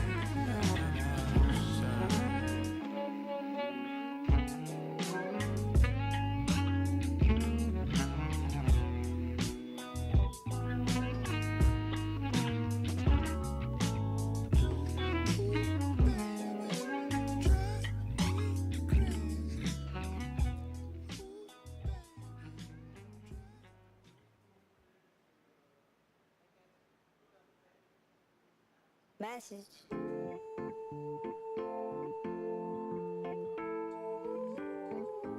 Message. Message. Message. Stuck on Wednesday, can't get over the hump. Need a push sometimes, don't panic under the slump. Hardest be the hardest on themselves, soft in your heart. Get it going, can't get help if you don't even start. Really no rules to it all, learning as we go. Don't you be fooled by the draw, everything that shine ain't gold. No quick pick me up, useless days, I can't get enough. It makes me wanna sing. Ain't no such thing as better days, no. Ain't no such thing as better days, no. Ain't no such thing as better days, no. Ain't no such thing as better days, no. You're never as good or as bad as shit that you're saying sometimes. You dress a little splash of paint on the canvas and it all dries. You're never as good or as bad as shit that you're saying sometimes. You dress a little splash of paint on the canvas. Tonight shot, talk to me. PD green, so it's my smoothie. Life a doozy, fingers crossed, stay choosy. Understand, folks talking toolies. I understand if you lay the land, make you second guess an undriven man. But cause he parked, don't mean one spot won't have him up on the road again. No quick pick me ups, useless days, I can't get enough. It makes me wanna sing. Ain't no such thing as better days, no. Ain't no such thing as better days, no. Ain't no such thing as better days, no. Ain't no such thing as better days, no. You're never as good or as bad as shit that you're saying sometimes. You dress a little splash of paint on the canvas and it all dries. You're never as good or as bad as shit that you're saying sometimes. You dress a little splash of paint on the canvas and it all dries. Tones, warm hues, lady has a backbone, cash rules, has to, characters will last long, melancholy maybe, but ain't going outside. Your company sets me when solitude goes bad.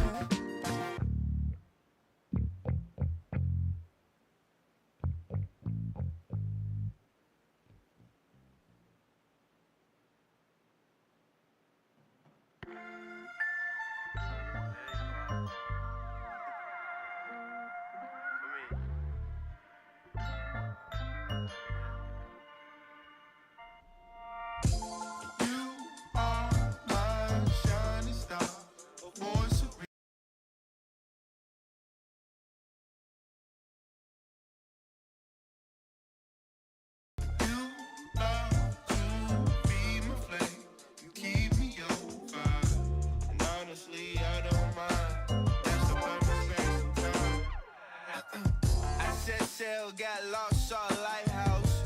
Pray this is the sanctuary. Yeah, thoughts ain't organized in survival mode. route unknown. Could this be home? Woman in all white, greeted me as I put up to shore. Her eyes were brown and short, sand feeling silky on my bare feet. Tiptoeing ballerina style 'cause of the heat. The reasons that we play, more to it these days. Know we've been through it, knowing our purest. Every dog has its day. You are my shining star, a voice of reason. No matter where you are, I always feel you. You love to be my flame, you keep me on fire. And honestly, I don't mind. And honestly, I don't mind. This our moment, baby, this our time. Look around, you love the stars align. Hey, that passion in that work ain't go unnoticed. Hey, that focus, that devotion, you the coldest. Hey, and you bring the heat, campfire type. You're worse to fill the nigga up and have to eat tonight. Yeah, like a portal, popped up in it now, all is right. Zion Williamson, you flying over all the hype. We ain't letting life bounce past like spawning. Get awareness of the fact your purpose calling. This rock is steady, yeah, flow like water wet. Ballin', focus is heavy, the world is yours, bet. All in, 10 toes, no petty. You are my shining star, a voice of reason. No matter where you are, I always feel you. You love to be my flame, you keep me on fire. And honestly, I don't mind. It's a purpose, it's a time.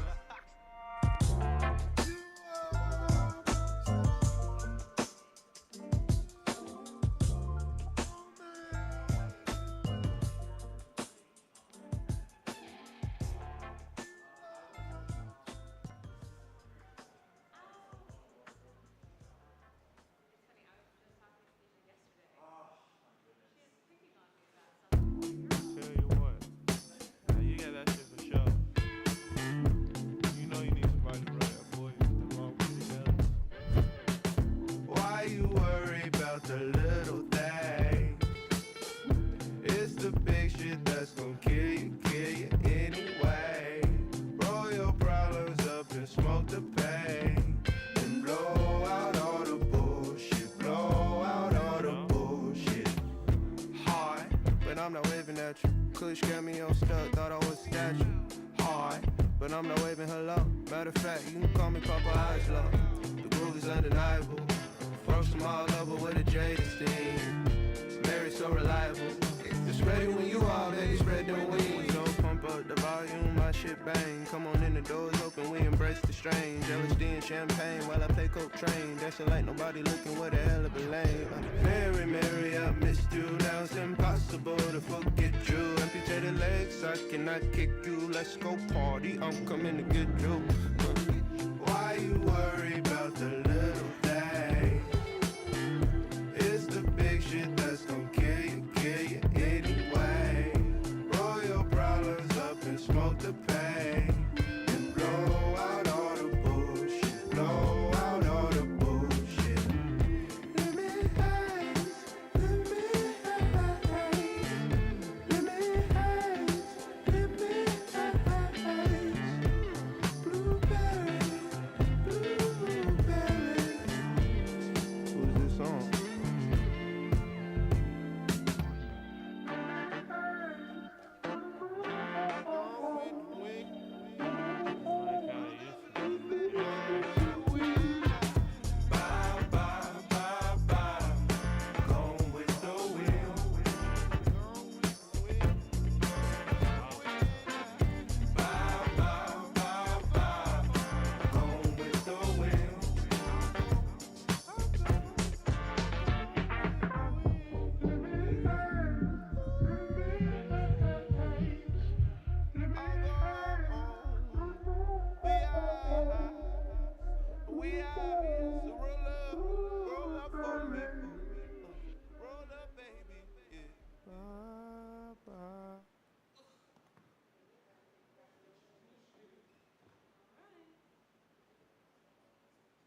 Hello. Yep, there it is. Good afternoon, everyone.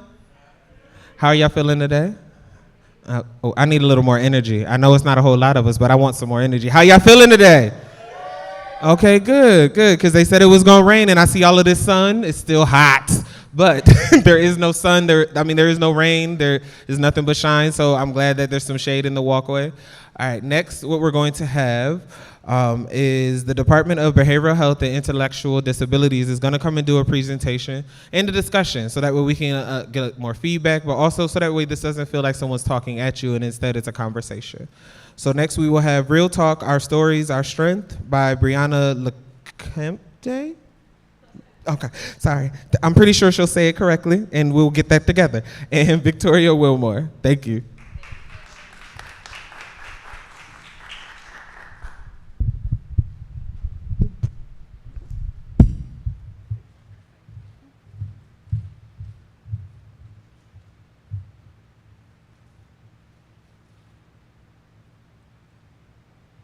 All right, so hi everyone. My name is Brianna LeCompte. I use she, her pronouns, and I'm the Education and Training Supervisor in the Education and Training Unit at the Department of Behavioral Health and Intellectual Disability Services.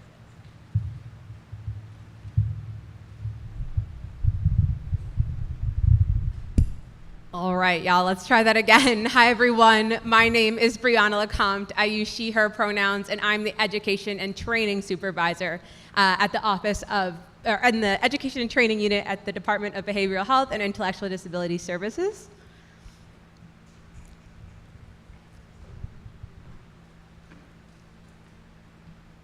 And I'm sorry, I thought she was just going to introduce me. I am Victoria Wilmore, and I am the Public Health Program Analyst Supervisor for the Department of Education and Training at DBHIDS. Welcome. Awesome. Thank you all. So today we are sharing our presentation called Real Talk, and like Trin said, this is going to be a discussion, right? We want you all to be engaged. We want to hear your feedback, your responses. And yeah, if we fly through anything, feel free to stop us at any time and ask whatever questions you might have. So to kick us off, we are going to start with a video. I do apologize, there aren't closed captions.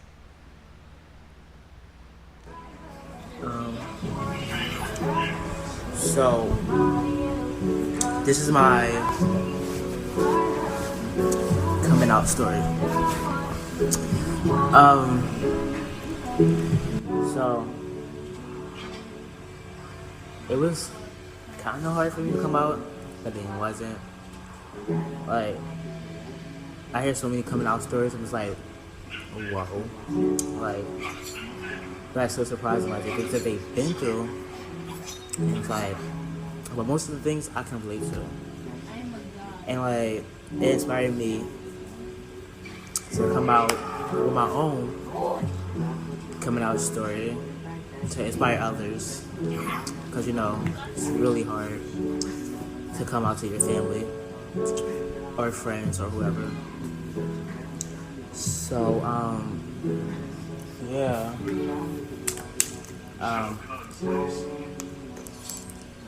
The first person I came out to was my grandma, my mom's mom. And my grandma was really supportive, but like one day I was like, Grandma, how will you feel if I was bi or gay? And she was like, she wouldn't love me no less, no little, no, like, she still loved me the same. And I was like, well, I'm gay. And she was like, she already knew since I was younger. And like, I hear this so much from my family, like, oh yeah, I knew since you was gay. I mean, I knew since you was younger that you was gay. This and the other. But she was like, she was just waiting until I found out myself. So I was like, well, yeah, I'm gay, this and the other. And then she was telling me how her brother was gay and how he committed suicide because he caught AIDS. Like back in the day, it was really hard to have support. If he was gay, they'll just kill you, jump you, whatever. So it was like he didn't have anybody to come out to or anybody to talk to about it. So yes, that's my grandson that we're talking about. And yes, I had a brother and a cousin and a few other family members who, I don't like the word, gay, who chose to live their life the way they wanted to live it. And I did know, because when he was younger, there were just certain attributes that let me know. But did I love him any less? No. And we used to go to the farmer's market because the other side of his family didn't accept it. And I would get him on the weekend, and we would go up to the farmer's market, and I would give him a couple dollars, and he'd go get the Bratz dolls. And he had a whole bin full of Bratz dolls.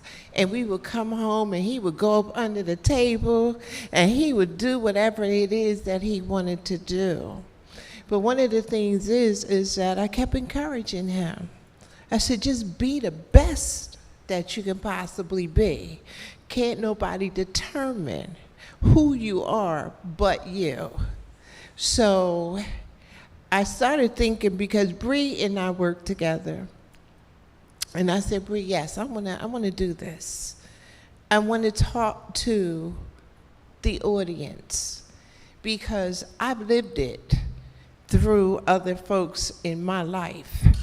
I've seen struggles. I know what is going on. One of the things that my brother said in his suicide note was he couldn't find nobody to love him unconditionally. And that says something to me. Support. You know, sometimes it just takes somebody to listen. I did something on a crisis line. I was on a crisis line during COVID. And I just said to Bree, because I just thought about it, and I had a young man who came on, and he was struggling. And I gave him my personal phone number just to help him through that time, because it was a dark time for him. But he's okay.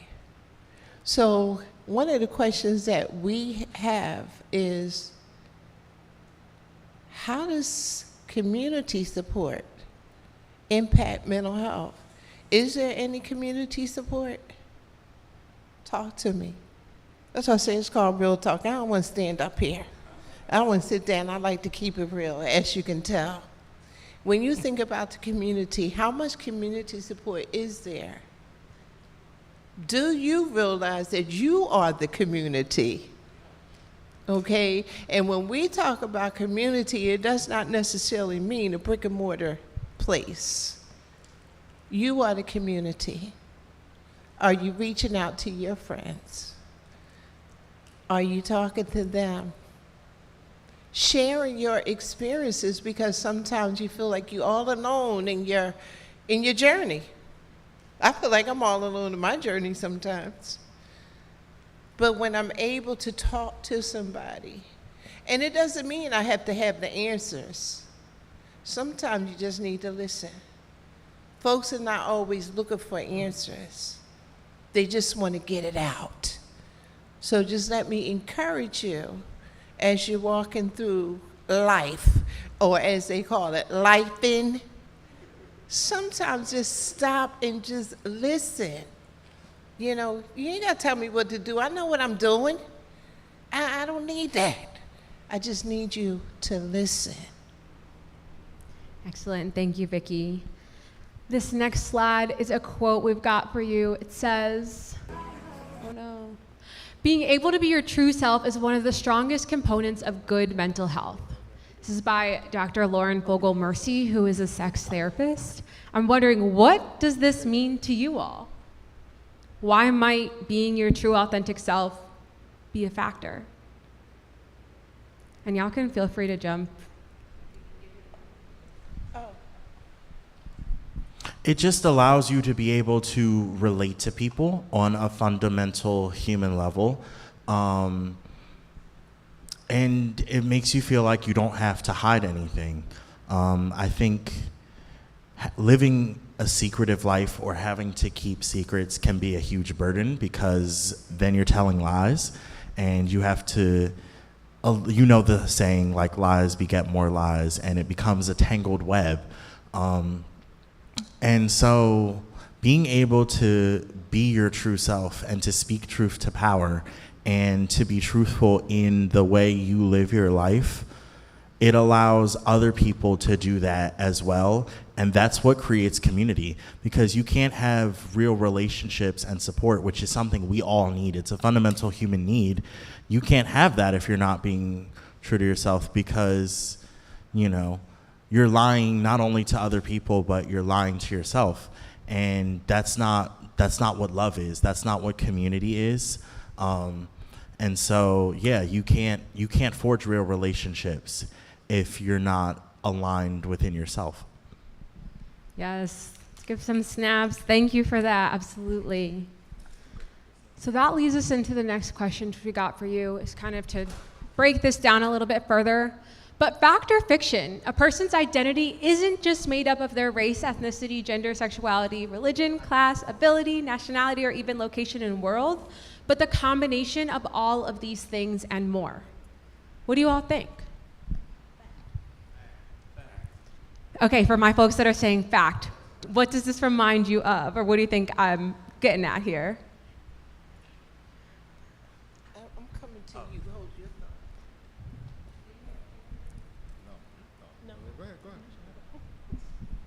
thought. You're getting at the concept of intersectionality. That is what I believe is up next. Yep. You want to tell us about it? Go ahead. Sure. So intersectionality, we all have identities or aspects of our life and personalities that intersect. And so it can be your racial identity, your sexual orientation, your gender identity, however you identify. Even within stuff like what you're a fan of, different fandoms, things that you like, those are all intersections of your experiences, because they help all shape who you are. So they're different pieces of what makes you whole and what makes you you. Absolutely, thank you. I couldn't have said it better myself. So with that, I'm going to take us to the next one. Fact or fiction, LGBTQ youth are inherently prone to suicide risk because of their sexual orientation or gender identity. This is a little bit of a trick. Fact or fiction? Tell me more. I'm an old lesbian. And just because we have preferences that are different from some others doesn't mean that we're prone to suicide. We love who we are. You know, I come from the era where it wasn't accepted, and I went a long ways just to have my identity, so I had to just come out. I had to come out with, I don't care if you like it or not. I'm out here. Absolutely. And this is what I like, and this is who I'm going to be. I'm not marrying no other man. I'm not doing this. I'm not doing that. This is what I want to be, and this is what I'm going to do. Yes, thank you so much, and thank you for sharing. That's absolutely right. So has anyone ever heard of the concept of the minority stress model? Yes, okay, we see some head nods. But essentially, it's this idea that individuals who identify as LGBTQ+ face unique mental health risks due to chronic stress from stigma, discrimination, and social exclusion tied to their identities. It has nothing to do with this predisposed risk, but more so the risk comes from how people treat us, right? As a queer woman who exists in the world, the way that someone else treats me is the risk factor, not that I am a queer woman. The minority stress model talks about these things called stressors. There's internal stressors, which are stressors that arise from socialization. So those are things like internalized homophobia or stigma, expectations of rejection. If I think someone's going to reject me, I might not put myself in a space. Or concealment, right? I might choose not to come out. And there are some research studies that say concealment is a positive thing, right? It protects us from things like discrimination or victimization, but it also reduces our ability to connect and to have those social protective factors. The other side is external factors or external stressors, and so those are things that originate from people or institutions. Those would be things like our policies. We see the political landscape impacting our existence every single day. But also things like non-events, something that didn't happen because of an identity that you might have, maybe something you were looking forward to that were ruined due to something like stigma or prejudice. So impacts of identity, there are incredible impacts to identity. We all know this.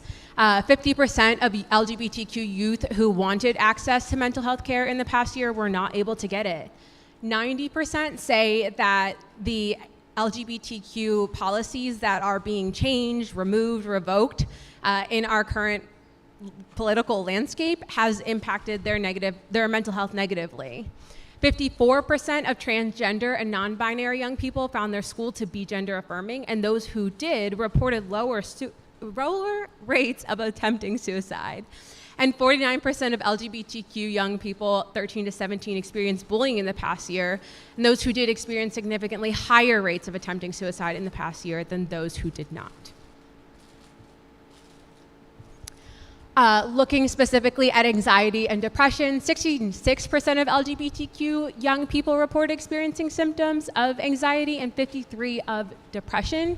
And if you look at the graph that we have for you, you can see that this is very disparate depending on racial identity. In terms of attempt of suicide or, in terms of considered attempting suicide was 39%, and then actually attempting was 2%. And again, this is disparate by racial identity, with Native and Indigenous individuals constantly at the top of the risk. So with this, let's get into the meat of it. Fact or fiction, LGBTQ young people who report lower rates of attempting suicide when they have access to affirming spaces or communities. Is this Vicky, do you want to pass the mic? Oh, me. Okay. Hi. Hello. Did you say it was a fact or fiction? In my head, when I'm reading this, it's a fact. Yes, exactly. That was a fact. So LGBTQ young people who had access to LGBTQ affirming spaces, as well as transgender and non-binary youth who had access to gender affirming spaces, report lower rates of attempting suicide compared to those that do not. LGBTQ middle and high school students with access to at least one school-related protective factor had 26% lower odds of attempting suicide, and those that felt their teacher or professors cared a lot or very much about them was associated with 34% lower odds of attempting suicide in the past year. In terms of affirming actions, these are some of the things that folks reported as feeling good to them, right? So trusting that I know who I am, standing up for me, not supporting politicians that advocate for anti-LGBTQ legislation, looking up things about LGBTQ identities on their own to better understand, respecting pronouns, showing support for how I express my gender, asking questions about LGBTQ identities to better understand, accepting my partners, showing support on social media, having or displaying pride flags. Why might some of these actions help LGBTQ youth feel supported or recognized or seen?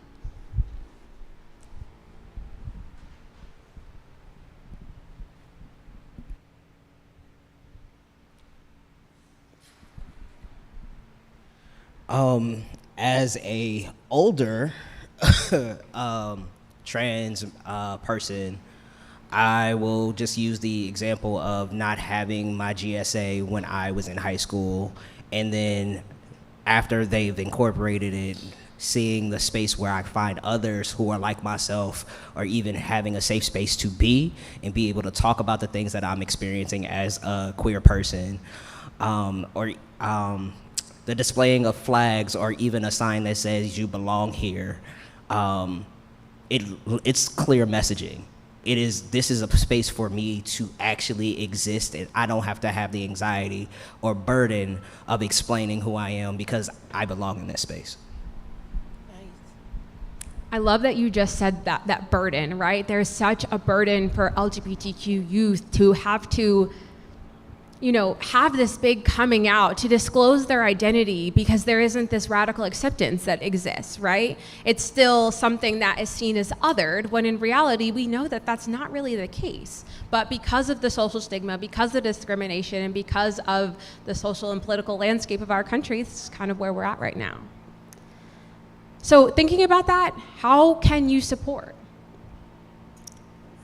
In our office, we love to talk about action steps, right? There are actionable things you can do to support LGBTQ youth, but also to support yourself.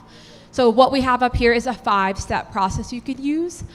Step 1 is ask. So when you see someone who is experiencing a mental health crisis or a mental health challenge, the most important thing that you can do is to directly ask them, are you thinking about suicide? And should you choose to ask that question, you need to listen in a way that is non-judgmental and is supportive. If you recognize that you don't have the capacity or bandwidth to do that in that moment, you can always kind of skip forward and connect them to other resources. And we'll get there in a minute. Once you've had that conversation with them, the next most important thing you can do is be there, right? If I'm going to open a can of worms, I need to stand by it. I need to continue to exist in that space for that person as much as I can. And again, right, you're not overextending yourself. You're not overburdening yourself. You're not exceeding your own bandwidth. You're showing up in whatever way you can continuously. And when you need to step away for you, you absolutely can do so. And that doesn't look like having a conversation, right? It can just be sitting in the space with them. It can be connecting them to other resources or checking in via text. If there is proximity to the individual, keeping them safe is the next step in the action plan. So putting time and distance between them and their chosen method.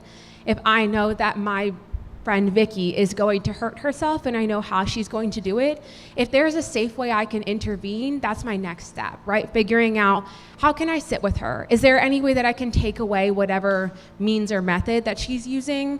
Can I distract her in that moment by doing whatever she needs from me?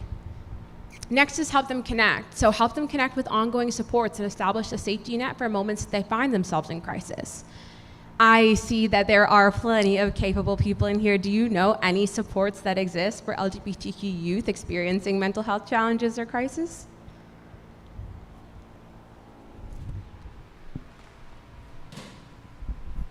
So what I do know is, even though the federal government is trying to cut the specific LGBTQ plus part of the 988 hotline, the 988 hotline in general is still a solid resource for people who find themselves in crisis. Absolutely.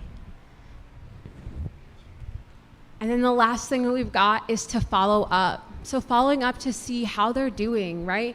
Leaving a message, sending text, giving them a call. Even if they don't answer, that act of reaching out and letting them know I'm still here is incredibly powerful, right? When you think about asking for help, you might ask someone if they need help 17 times, and they might say no every time. But if you give up, you might not know that on that 18th time, that's the time that they're gonna say yes. So again, if you have the bandwidth, if you have the ability, continue to show up, continue to ask, and continue to be a support and a resource. One of the things we're going to dive into is that safety net. So has anyone ever heard of safety planning? I see lots of head nods. Tell me about it. So a safety plan is, I guess, a plan you make in case you do end up in that mental state where you are feeling suicidal, or like you need to or you want to hurt yourself. Usually you make it, I feel like, with a provider of some kind, like a therapist or a psychiatrist. Usually you disclose to them, like, hey, I'm feeling like this, or just they may even recommend it, like, when you're not, maybe you never even thought about it, but in a case that does happen, it's just something to refer to make sure that, you're safe and people are aware of, how you're feeling. So, yeah. Yeah, thank you, absolutely. Right, safety plans are a proactive way to ensure that when something does, or if something does happen, there's a resource that you can refer to kind of get you on track to get well. So there are 6 key components of the safety plan, the first one being warning signs. So when you are thinking about warning signs, you're asking yourself, how will I know when to use the safety plan? What is happening when I'm starting to experience suicidal thoughts or feeling overwhelmed? And how do I feel physically when this is coming on? Next is coping strategies. So what can I do on my own, right? This could be things like running. It could be reading. It could be calling a friend. It could be literally taking a nap, right? So what are things that I can do? If that doesn't work, right, we're escalating at this point. Distractions. Are there people or places that I can go to take my mind off of how I'm feeling, right? Obviously, it doesn't solve our problems, but if we can have a momentary distraction, that can allow us to kind of take a step back, think for a little bit about something else, and then maybe revisit a resource that we have, whether that's a friend, a family member, or maybe it's our therapist, our psychiatrist, or some trusted adult. That gives us a little bit of time, right? It's a little bit more of that protective factor coming in. Which takes us to that next one, personal supports. So among friends or family, who do you have that you could call in a crisis? You want to ensure that these people are affirming, they're supportive, they're validating. You never want to call someone who is going to put you in a situation that is worse than you are already in. If I'm experiencing a mental health crisis, I'm not going to go call my racist, anti-LGBTQ grandma. No, that's probably not the best bet. But I might call my best friend who I know is going to be there for me, is going to provide me, the companionship that I need in that moment.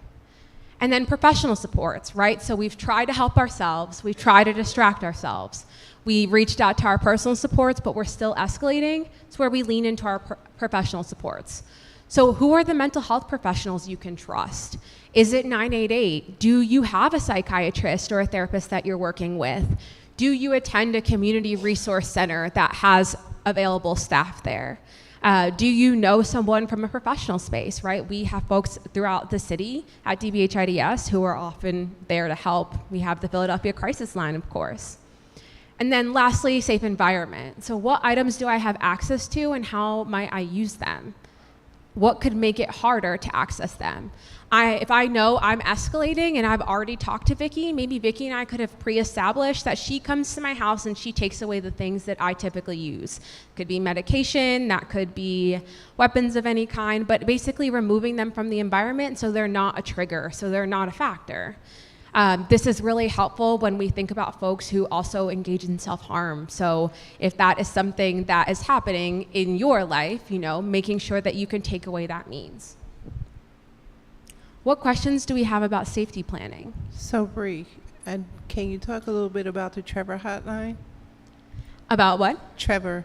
So the Trevor Hotline, I need you guys to look that up because that is a hotline that's specifically for the LGBTQ plus community. So just look it up. It's very accessible. You can look it up on was it Google or something like that. But that is strictly for the community. Yeah, so there are a lot of resources, right? We've got the Trevor Project Hotline, we've got the Brave Hotline, of course, 988. So there are resources that are available. Also in the city of Philadelphia, you have access to things like mobile crisis teams, mobile response teams. There are CRCs that operate for both youth and adults. There are also mental health walk-in clinics that are offered both for youth and adults, in addition to CRCs. And then a few other specialized clinics that you're able to go to in emergent states. So now that we have talked a little bit about our 5-step action plan, and we've talked about our safety plan, let's talk about actually putting them in place. So here we have Willa. Willa is our best friend since middle school and has been acting differently over the past couple of weeks. She stopped coming to our lunch table, isn't answering texts, and recently posted a story on Instagram that read, "Some days I feel like I'm invisible." She didn't show up for school twice last week and left the group chat without saying anything. How might we use those 5 action steps? Ask, be there, keep them safe, help them connect, and follow up to support Willa. What do you think?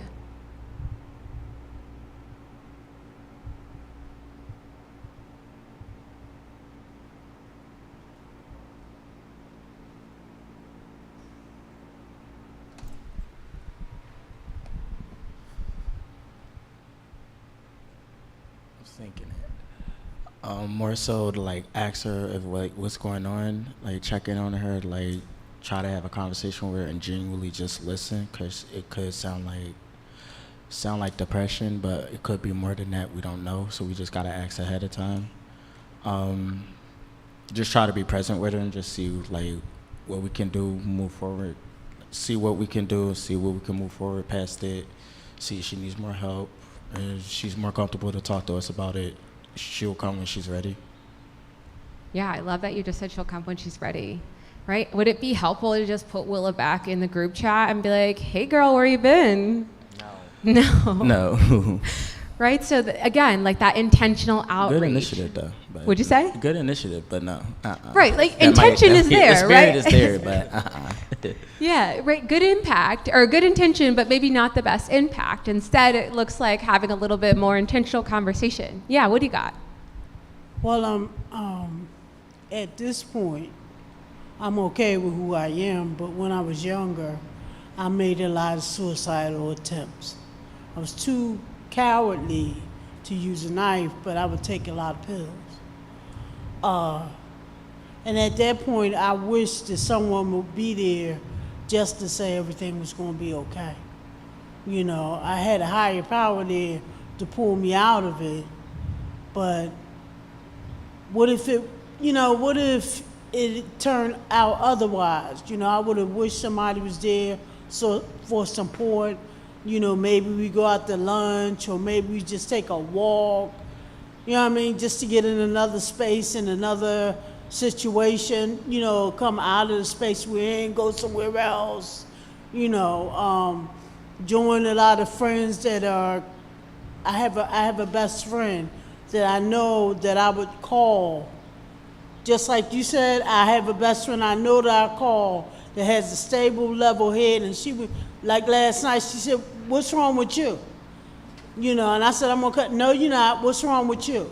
And those are the kind of people you need in order to talk to somebody with a level head, somebody that'll kind of remove you from the area, somebody that will really be there. And I have that now, but I didn't have that then.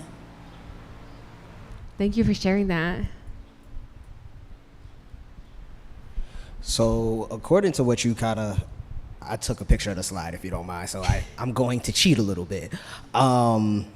So we're obviously seeing all the warning signs. I think one of the things that I would do, since this is somebody that I've known since we were in middle school, I've kind of picked up on patterns of behavior. I would ask if anybody else has noticed that first, to see if, you know, Willa has actually reached out to anybody else, to kind of see if there is support needed that I don't know, if conversations I've already had, because I don't want to rehab conversations if they were already had, and like I just need to be left alone was the solution. So moving with more intention and care, and then if there is anything that I talk to and ask Willa, my first question is, how can I support? How can I show up for you? Simply because, again, I don't want to do anything that you don't want. And then as a distraction, asking if it's okay if we go do something else, if they feel up to it. I feel like at that point we're looking for just a moment, just to breathe, because we still, and then maybe even bring up the fact that, hey, I really saw that post that you wrote. Is there anything that has happened that makes you feel that way?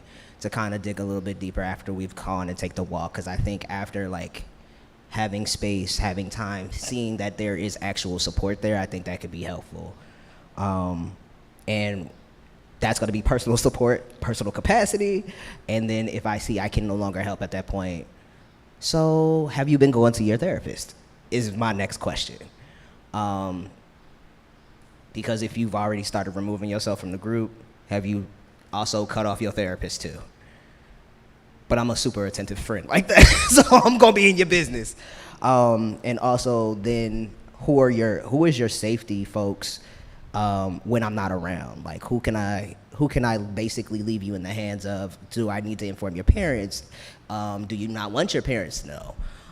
Is there somebody else that you would feel safe to call in the case of an emergency where you can't contact me or something along those lines? Kind of like implementing each one of those steps. Excellent. Thank you. I need to know where you are. So one of the things that you mentioned was essentially like not pushing someone if they're not ready, allowing that agency to be in their hands. And I really want to elevate that, right? It is so important to make sure that agency retains with the individual. There are obviously circumstances that become emergent where you kind of do need to intervene, and often we leave those decisions to medical professionals or, the individual's caregivers. But you can't make someone be ready if they're not ready. I will get vulnerable here, right? I started self-harming in the 3rd grade. I was not ready for someone to help me until my junior year of college. But when they did, I leaned in, right? But every single person who would try to intervene through elementary, middle, and high school, it was useless because I wasn't ready. I knew that what I was doing wasn't right, that it wasn't a healthy coping mechanism, but I wasn't there yet. But when I was there, I was able to lean into those supports, and I actually valued the community versus when folks were trying to force it down my throat in, the 11th grade or the 10th grade, I hated it, right? It pushed me further away. It made me want to ruin those connections because I felt like I was being suffocated by support that I wasn't ready for. So keep that in mind as you interact with individuals, right? How you show up for them. You want to make sure that you're inquiring, but you're not pushing. The other thing that I want to mention is you said something about like privacy. So our next scenario, we're going to skip that one. We're going to go to Sam.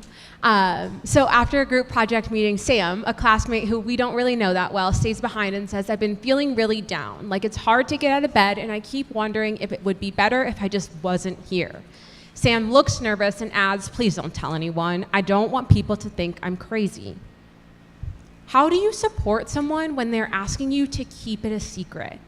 Right? When we know that there are these concerns, there are these kind of red flags that are popping up, but they're saying, don't tell anyone.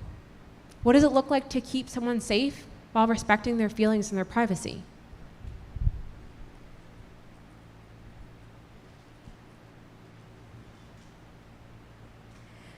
Hi, I would want to affirm how they're feeling, say that their feeling is valid, and if there's anything they would need further from me, if there's anything that would help them through because other people feel that way, reassure them in their feelings, and then try and see what else they need. Yeah, absolutely. Thank you. So, Bree, let's look at the signs here. I've been really feeling down. I've been feeling really down. It's hard for me to get out of bed, and I wonder if it would be better if I just wasn't here. What do you hear in that sentence? The clinical term would be passive suicidality, but in layman's terms, someone's feeling really unmotivated and really exhausted. And yeah, it's probably a lot of trauma, a lot of pain, a lot of life circumstances, a lot of things that aren't being talked about, and a lot of subconscious feelings. And so, I think Sam is afraid of being perceived as crazy, but also our medical healthcare system, especially our mental health, isn't perfect, and so a lot of people are afraid of being sent to the hospital or to a psych ward or being 302'd just because they say they exhibit feelings of passive suicidality, and it's sad because it's very stigmatized. Just having these feelings, which are perfectly valid, especially with the world we live in, because it's not perfect. There are a lot of bad things going on just globally, and then you add interpersonal factors into that, And that can make it a lot worse. So a lot of people nowadays are probably feeling some form of passive suicidality. That doesn't necessarily mean they want to act on it or that they're crazy. It just means they're having responses to things going on in their lives and maybe the world around them. And so those feelings need to be validated, accepted, and respected, and talked about. So with that being said, with that being said, I hear you. Validate it, understand, but I don't want you to tell anybody. What are you going to do? Vicky back. To you?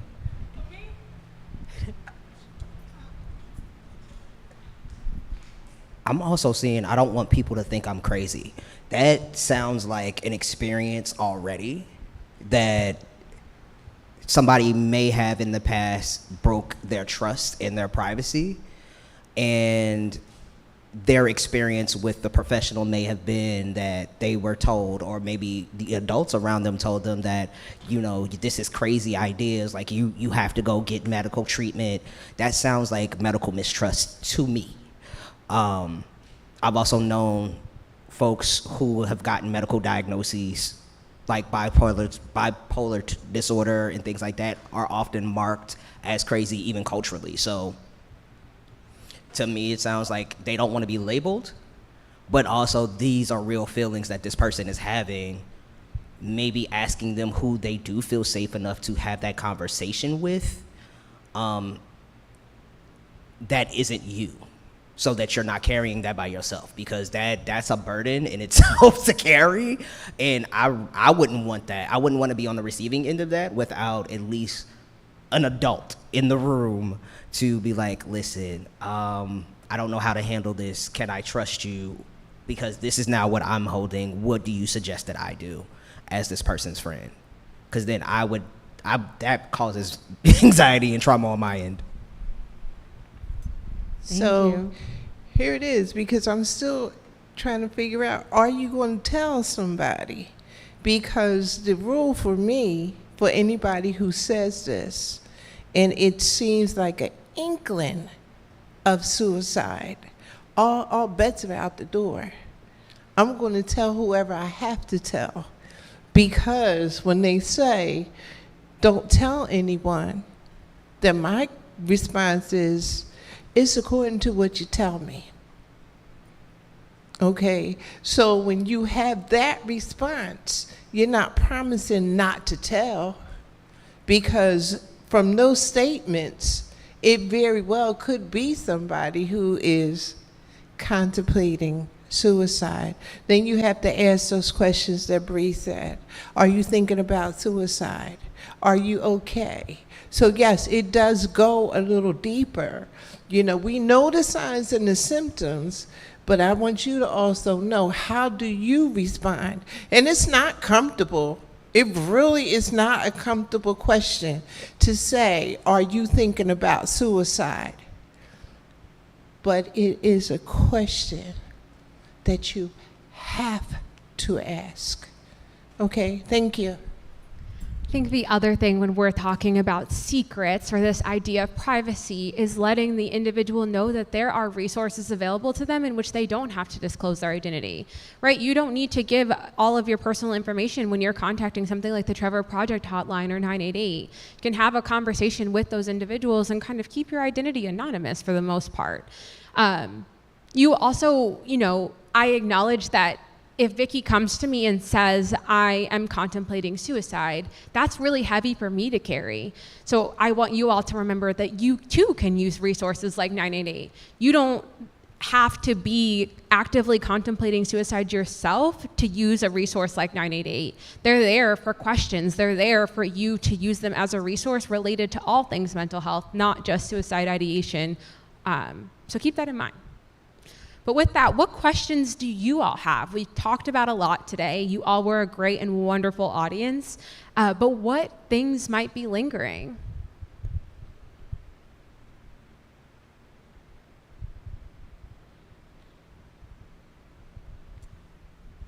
I'm glad you asked. No, just kidding. Do you have any questions and or concerns and some ahas? Hi.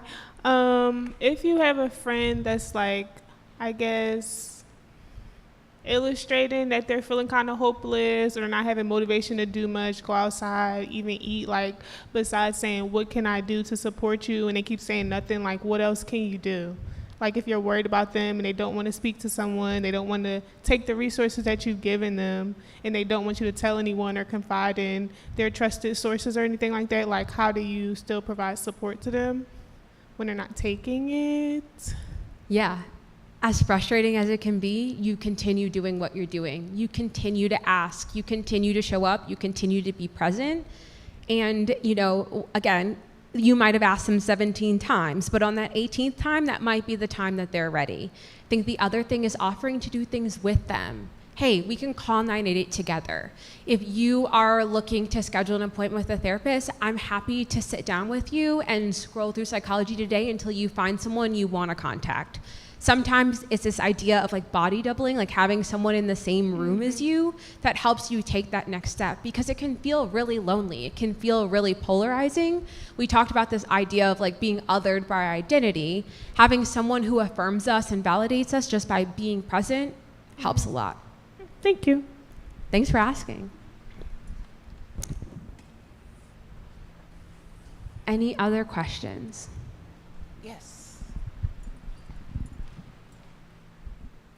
It's not so much a question as much as a comment. Yeah. My daughter does this thing where if her friends are going through a hard time, first of all, I want to give light to the fact that the young person stood behind to find someone that they were comfortable speaking to say, hey, I'm having these feelings. That's an outreach. No matter how you paint it, that's an outreach, because that young person went to someone that they felt like they could trust, even if they were asking them to keep a secret. So my daughter, she's like real firm on keeping people's secrets. But she'll make her way to an adult that she trusts and be like, hey, I have a friend who needs some like safe space. Can I bring them over? That way if something turns left, well, first of all, she has the opportunity to keep an eye on them.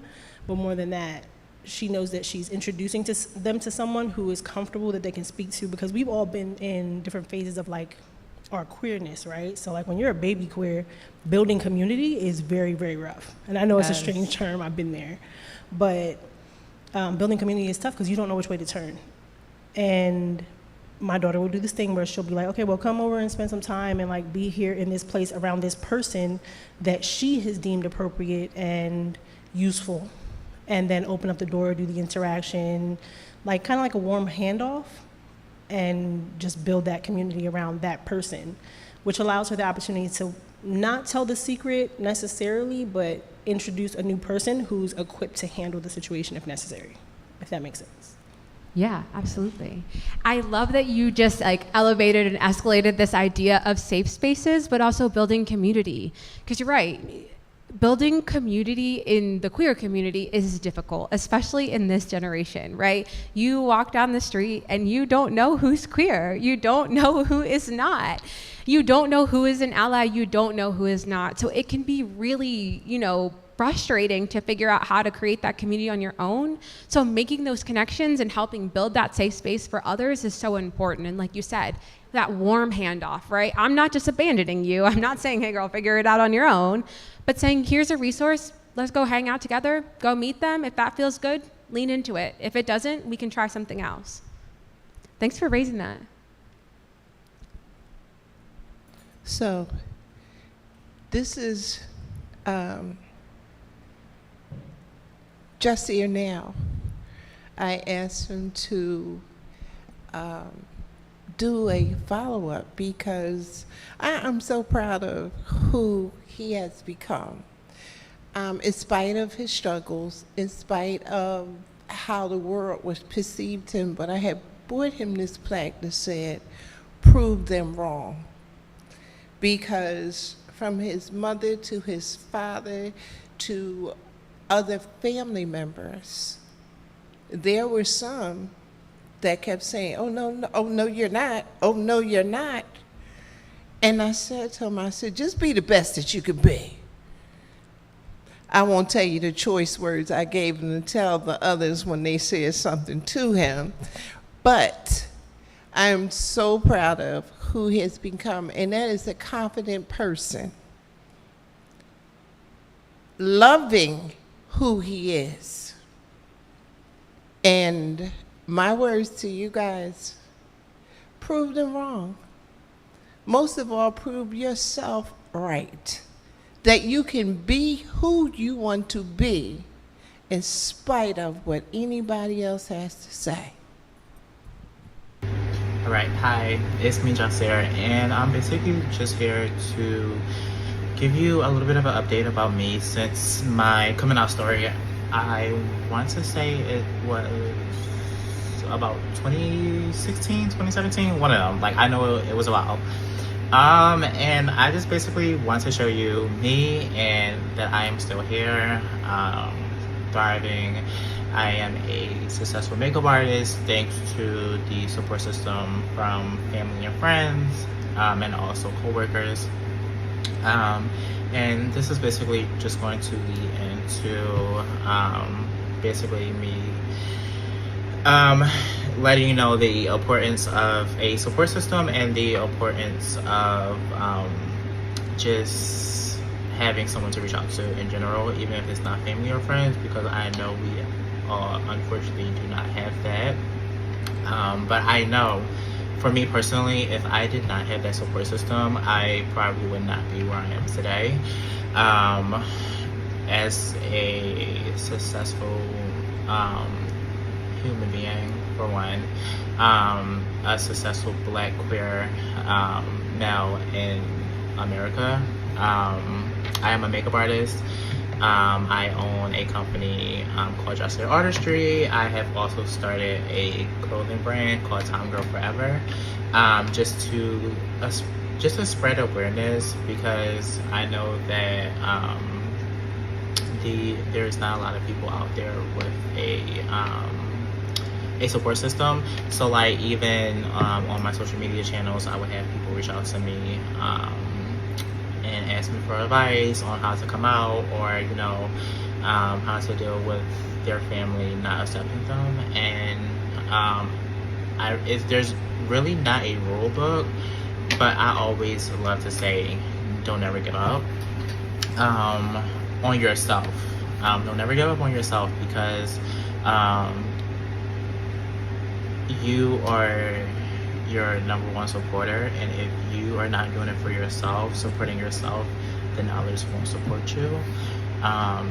So you are the ground level of their support system, and then everything else follows. One person in particular that I have to give so much appreciation to is my grandmother, Victoria, because I'm telling you, if it was not for that woman, I don't know where I would have been. I really don't know. Just from her teaching me to walk by faith and not by sight, always seeing the best in me, no matter what. And just always being there for me. Like literally, if me and my grandma, if we do not talk, if we go one day without talking, it's like, what's going on? So yeah, definitely a support system is key to surviving, to growing, because I've learned so many things from my grandma, as far as taking care of responsibilities, just being on my A game. Like I look up to my grandma so much, just from her going from job to job, like just trying to figure out what she really wanted to do, going back to school. She's really inspiring to me. I swear I didn't pay him to say that. Excellent. So we just wanted to close out with a follow-up from Jasir. So you can see the role of having someone who is affirming, who is validating, and is a support for you is incredible for individuals who have LGBTQ identities, right? We need these spaces. We need these people. And so regardless of who you are or what you are, if you can be that space for at least one other person, you're making a difference in the world. If you can be that space for yourself, right? We talk about internalized homophobia, we talk about internalized transphobia, this idea that we don't always love ourselves. If you can show up for you, that is something. You're making a change. So with that, we're gonna let you go. We'll be hanging out by the side if you have any questions, but it was a pleasure getting to chat with you all, and thank you. Yeah.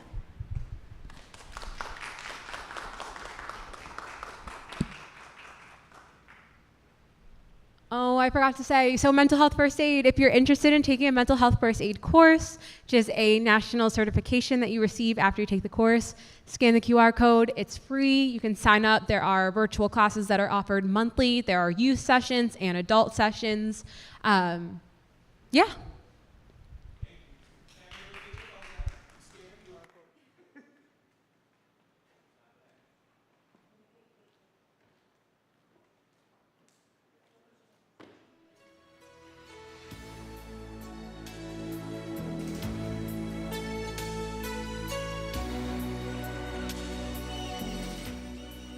Hello, beautiful folks. They will just give it up one more time for DBHIDS, the Department of Behavioral Health and Intellectual Disabilities. We thank you, Victoria. We thank you, Brianna. Next, folks, we'll be transitioning into feeding you, because who doesn't want to eat, right? So we do have some great Wawa hoagies to the left of me. So please feel free to go over. We're gonna put some hand sanitizer out, so feel free to get what you need so that way you can feel full. And in the next 5 to 10 minutes, we'll be transitioning as well. So the next presentation will be from the Living Color Project. Thank you.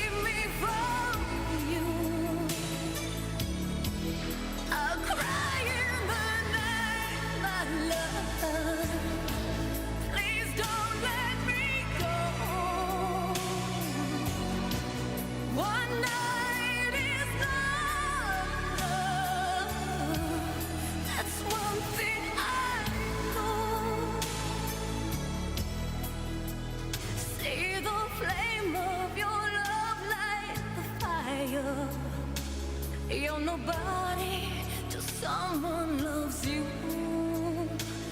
Someone's dying the flame of desire. Can't you see my heart's missing you? Come take my heart, come take my soul. Baby, you've got control.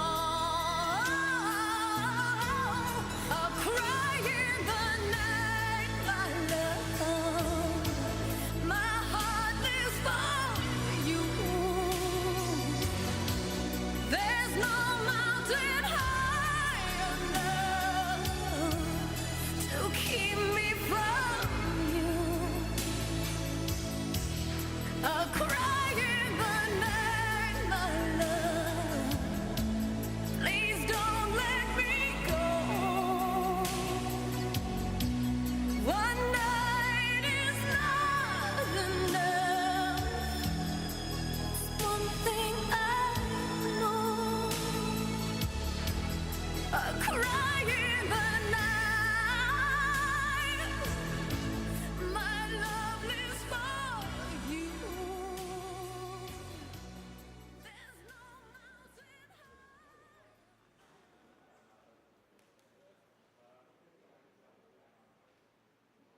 Climbing out the back door, didn't leave a mark. No one knows it's you, Miss Jackson. Found another victim, but no one's gonna find Miss Jackson, Jackson, Jackson.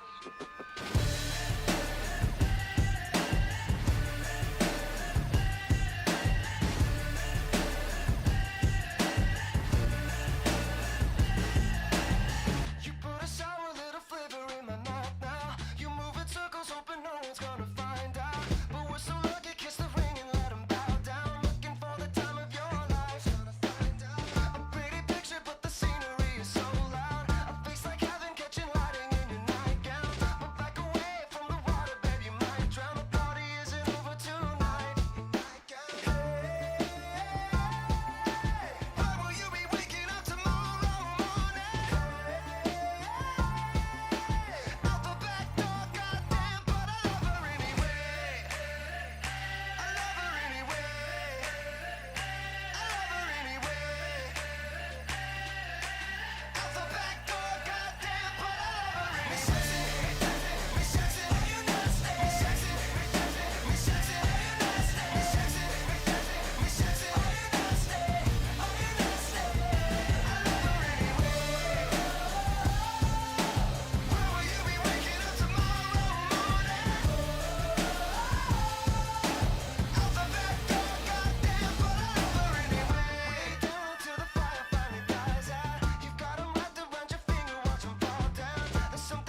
Something's got a hold on me lately.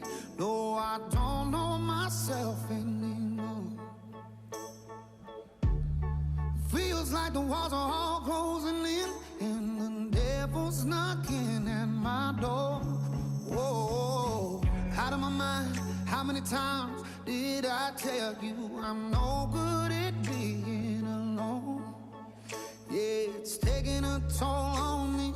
Trying my best to keep from tearing the skin off my bones. Don't you know I lose control when you're not next to me? I'm falling apart right in front of you. Can't you see? I lose control when you're not next to me. Yeah, you're breaking my heart, baby. You make a mess of me. Problematic. Problem is I want your body like a fiend, like a bad habit. Bad habits hard to break when I'm with you. Yeah, I know I can do it on my own, but I want that real full moon, black magic, and it takes two. Problematic. Problem is when I'm with you, I'm an addict, and I need some relief. My skin and your teeth can't see the forest through the trees. Got me down on my knees, darling, please. Oh, I lose control when you're not next to me. I'm falling apart right in front of you. Can't you see? I lose control when you're not next to me. Yeah, you're breaking my heart, baby. You make a mess of me.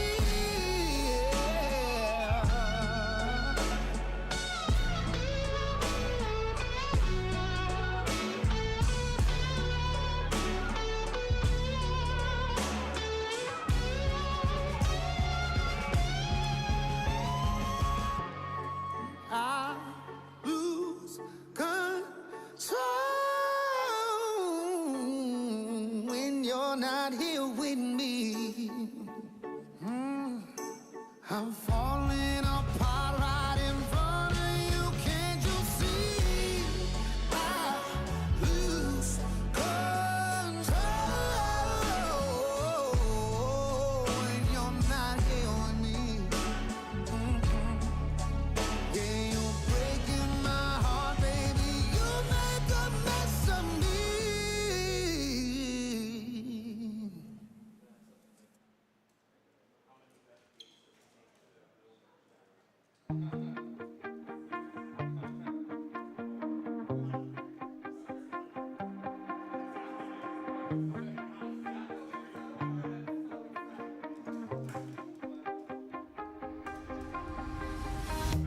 You shout it out, but I can't hear a word you say. I'm talking loud, not saying much. I'm criticized, but how your bullets ricochet.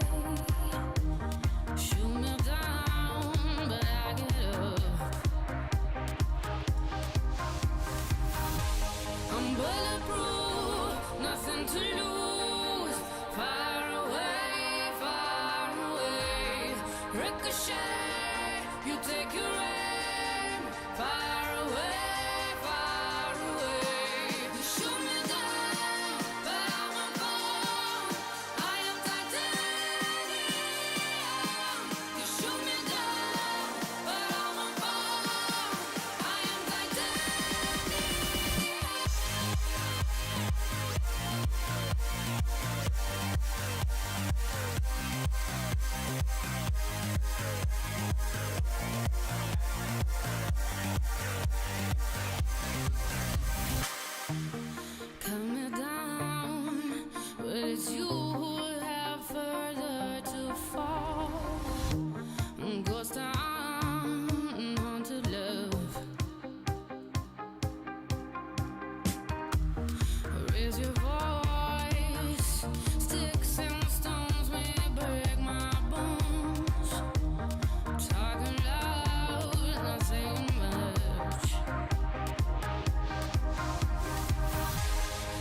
bulletproof, nothing to lose. Far away, ricochet, you take your aim. Far away, you shoot me down, but I won't fall. I am titanium. You shoot me down, but I won't fall. I am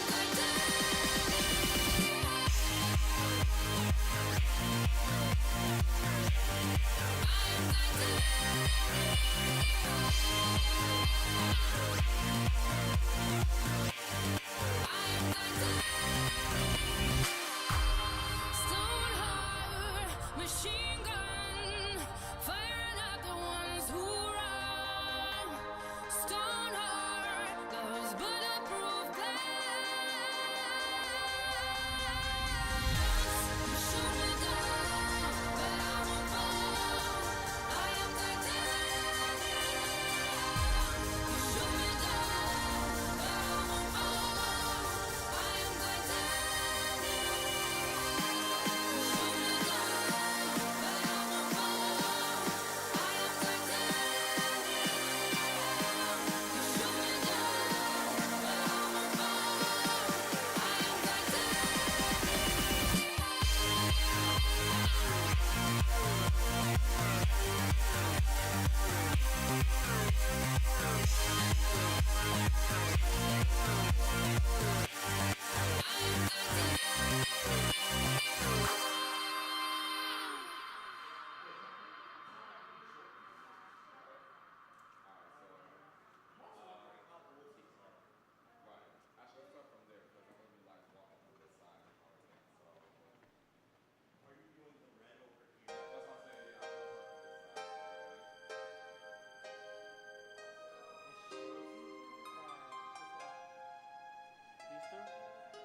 What am I gonna do to make you love me? What am I gonna do to make you care? What do I do when lightning strikes me? And to wake and find that you're not there.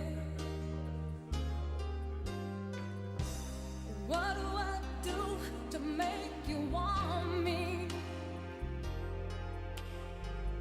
What do I gotta do to be heard? What do I say when it's all over? Sorry seems to be the hardest word. It's sad, so sad. It's a sad, sad situation, and it's getting more and more absurd. It's sad, so sad. Why can't we talk it over? Oh, it seems to me that sorry seems to be the hardest word.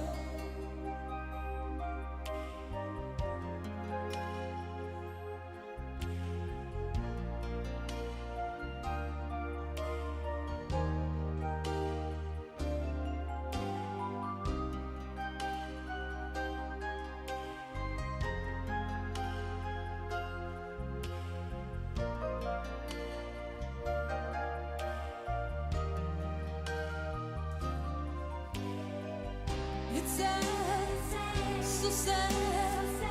It's a sad, sad situation, and it's getting more and more absurd. Oh, it's sad, so sad. Why can't we talk it over? Oh, it seems to me that sorry seems to be the hardest word. What do I do to make you love me? What do I gotta do to be heard?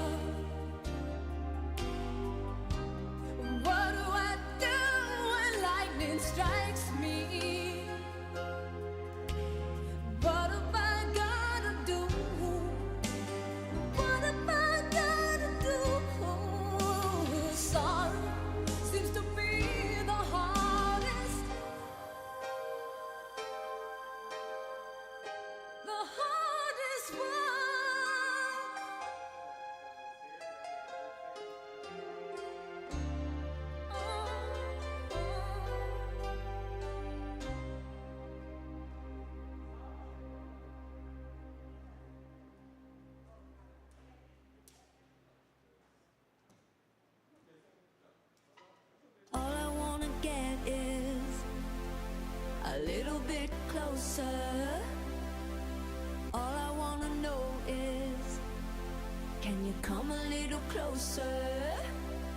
Here comes the breath before we get a little bit closer. Here comes the rush before we touch. Come a little closer. The doors are open, the wind is really blowing. The night sky is changing overhead. It's not just our physical. I'm the type who won't get over so critical. So let's make things physical. I won't treat you like you're over so typical. I won't treat you like you're over so typical. All you think of lately is getting underneath me. All I dream of lately is how to get you underneath me. Here comes the heat before we meet a little bit closer. Here comes the spark before the dark. Come a little closer. The lights are off and the sun is finally setting. The night sky is changing overhead. It's not just our physical. I'm the type who won't get over so critical. So let's make things physical. I won't treat you like you're all so typical. I want you close. I want you. I won't treat you like you're typical. I want you close. I want you. I won't treat you like you're typical.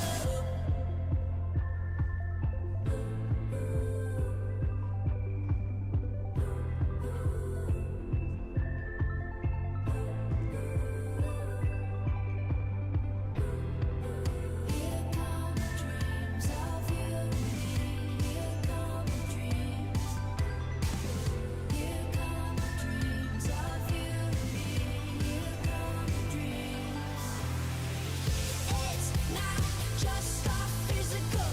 I'm the type who won't get over so critical. So let's make things physical. I won't treat you like you're all so typical. I want you close. I want you.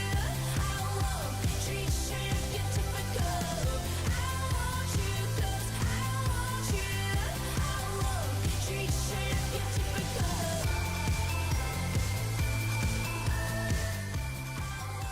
Treat you like you're typical.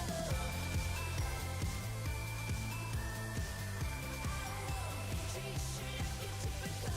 All I wanna get is a little bit closer. All I wanna know is, can you come a little closer?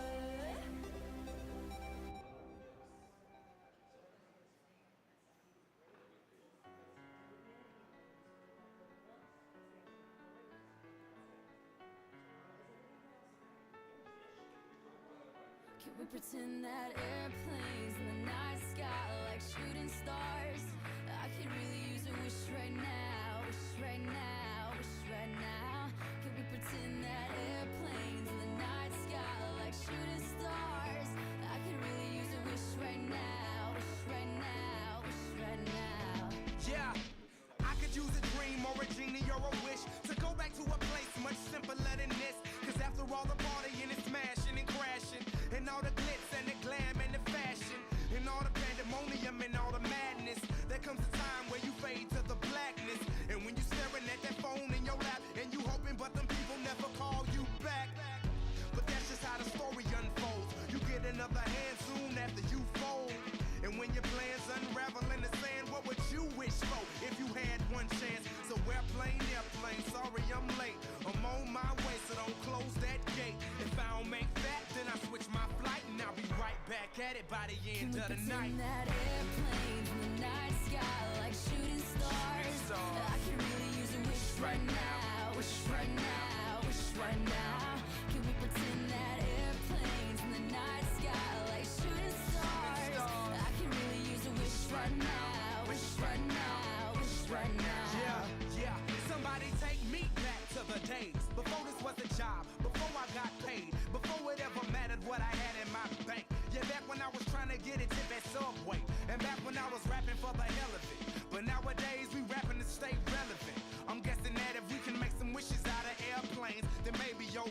I go back to the days before the politics, there we go, the rap game. And back when ain't nobody listened to my mixtape.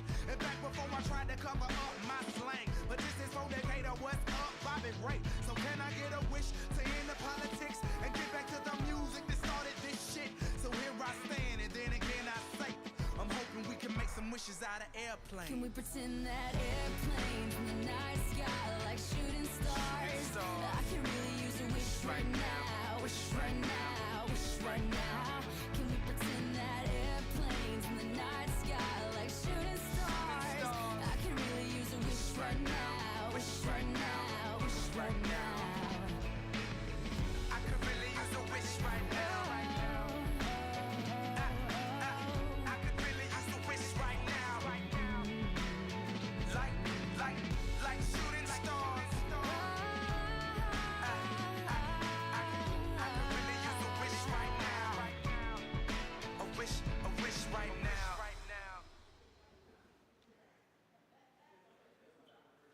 I'll be alright. It's gonna hurt me for a while, but I'll be fine. I might go crazy and I fall into the night.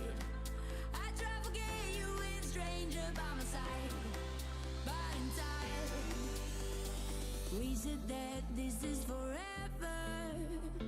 Wake me up, say it's a dream. Everything's better together. Guess we were never meant to be. Wake me up when this is over. Cut me off so I can heal. Drunk on love like we were never sober. I knew I had to let it be. I'll be alright. It's gonna hurt me for a while, but I'll be fine. I might go crazy and I fall into the night. I try to forget you with a stranger by my side, but in time I'll be right. It's gonna hurt me for a while, but I'll be fine. I might get wasted 'cause I'm lonely deep inside.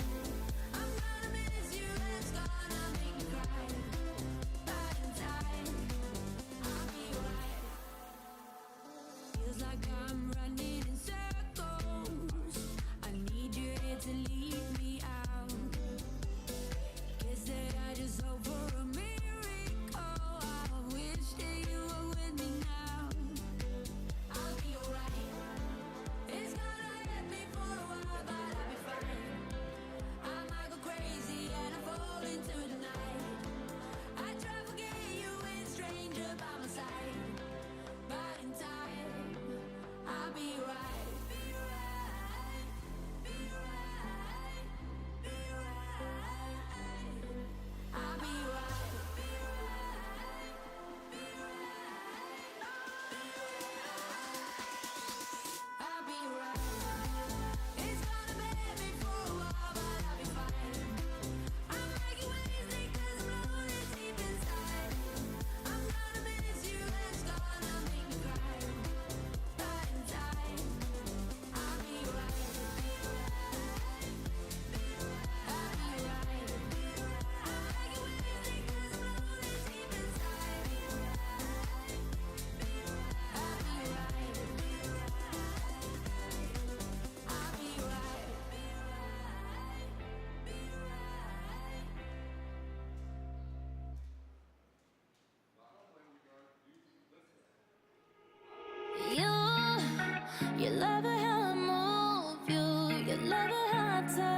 difference when I'm the company is it me? You love it how I move you. You love it how I touch you, my one. When all is said and done, you believe God is a woman. And I feel it after midnight. A feeling that you can't fight, my one. It lingers when we're done. You believe God is a woman. God is a woman. Yeah, yeah. God is a woman. When all is said and done, you believe God is a woman. God is a woman. God is a woman. Yeah. It lingers when we're done. You believe God is a woman.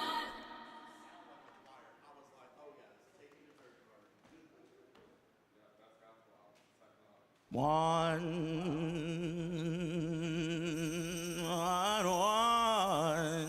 two, 1, 2, 3, yeah.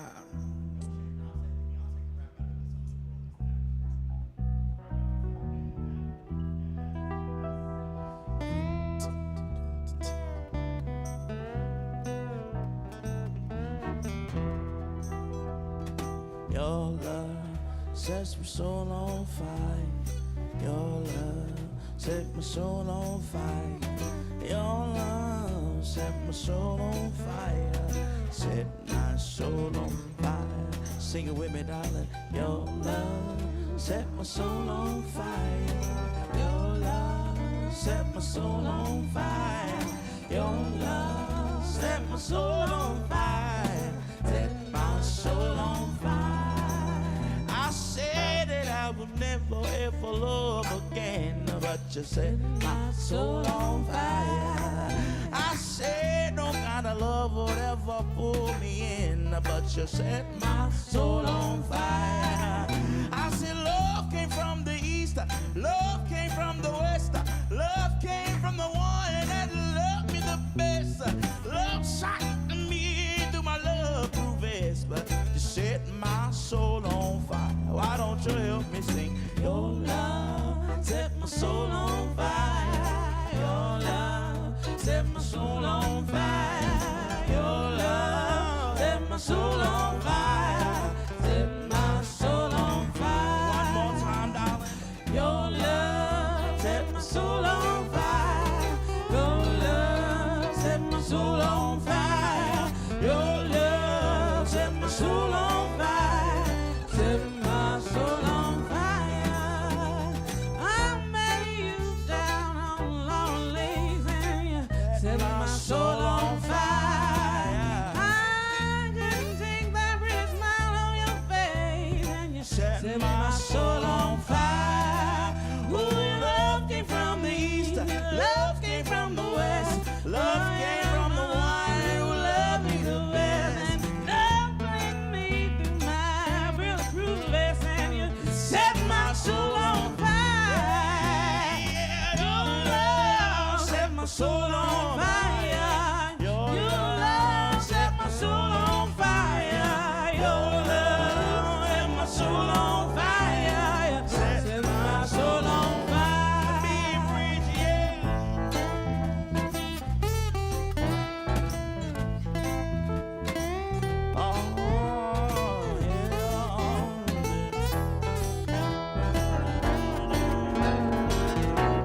Take it away, Ben.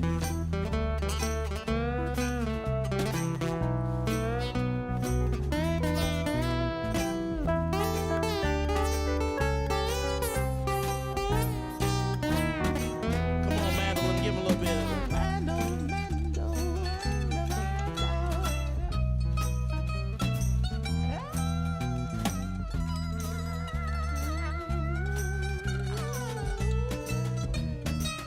I got a little bit of it now.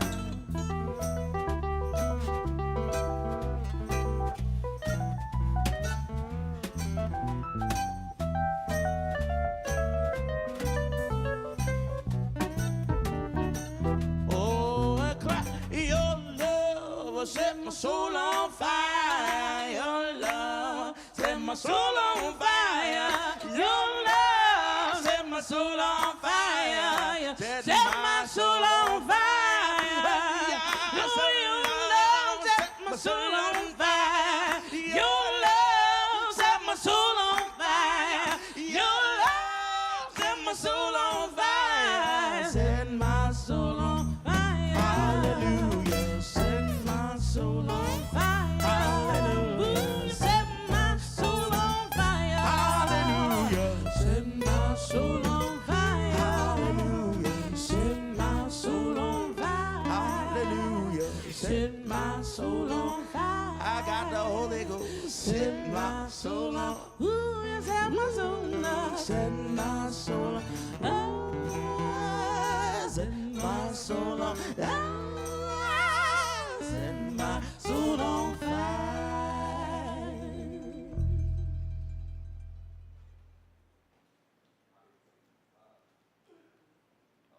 La la la la la la la. La la la la la la la. La la la la la la la. La la la la la la la. I've never been so caught up, still so into us. I never thought I'd be here. Should've turned to dust. Ooh, let's be honest, baby. This is so unusual. Ooh, I'm not tempted, baby, even if they're beautiful. I used to be cautious, a little too reckless. Now all my emotions are all 'cause of you. I ain't even think of leaving sometimes. I ain't even think of letting go. I ain't never thought of going nowhere. I don't even see it down the road. 'Cause we're collecting moments, tattoos on my mind. I ain't even think of leaving sometimes. I ain't even think of letting go. Not even sometimes. La la la la la la. La la la la la la la. La la la la la la la. La la la la la la la. Ooh, let's be honest, baby. This is so unusual. Ooh, I'm not tempted, baby, even if they're beautiful. It used to be easy for someone to steal me. Now all my emotions are all 'cause of you, boy. I ain't even think of leaving sometimes. I ain't even think of letting go. I ain't never thought of going nowhere. I don't even see it down the road. 'Cause we're collecting moments, tattoos on my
I see the morning coming in your eyes.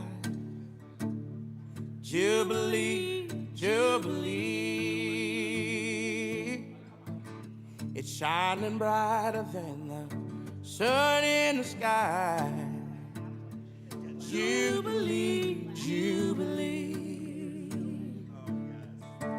I hear your joy bells ringing in your voice. Jubilee, Jubilee. You're kind of singing, cutting through the noise. Jubilee, Jubilee. Oh, Jubilee. Jubilee. You're the kind of joy that I need. It's One, two. Ooh. Watch mind my step. Oh, please not. You good? Alrighty, dighty. Hello, everybody, and welcome back. Welcome back. Welcome back. This is our third presentation and discussion of the day. And as you can see behind me, this is going to be a show and tell about some amazing work being done in the city of Philadelphia. This is going to be an expose of sorts and a showcase of the Living in Color Project Season 1 as well as Season 2. Just Season 2?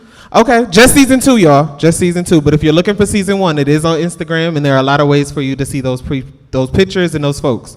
But today we'll be talking about Season 2. So behind us are the youth, and I'm going to bring up the person who's going to talk all about it, our creative director, and I say our because I'm a part of it, our creative director, Roscoe Scott. Hi, y'all. Happy Pride. Thank y'all. All right, so just to get a brief background about me, my name is Roscoe. I am a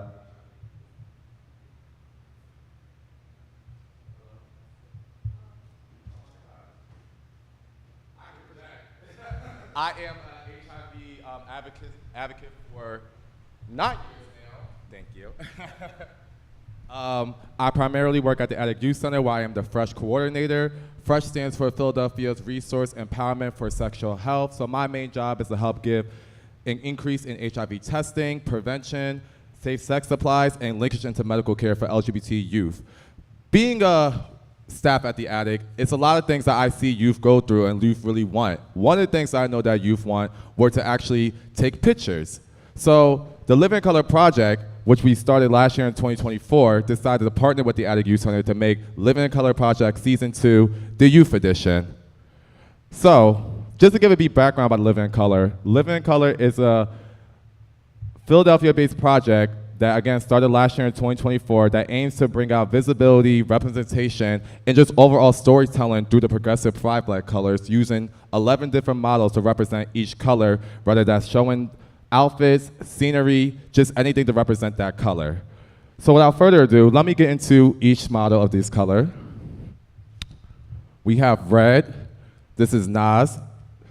We have orange, Scarlet. This is Esther for yellow. We got green for Angel. Blue for Nafi. We got Jarrett as purple. Zay representing black. Isaiah representing brown, Jordan representing light blue, Nevada representing pink, and Brianna representing white. So as you see, these youth took a great time to figure out their outfits, and they look stunning, do they not? Yes. Thank you. So now I'm going to show you guys a brief video, kind of detailing a little bit about the journey of the project and everybody else's pictures. So.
no, keep going. Slow, take off the slow. Vamos a make it go. Release the wiggle. Release the wiggle. Release your anger. Release your mind. Release your job. Release the time. Release the strain. Release the stress. Release your love. Forget the rest.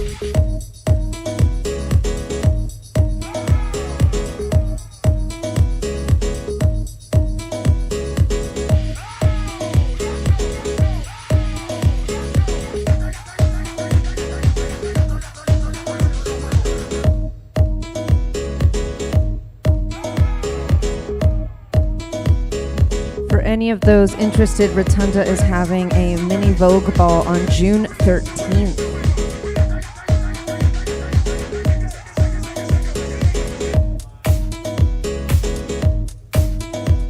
July 13th. It's hot, y'all.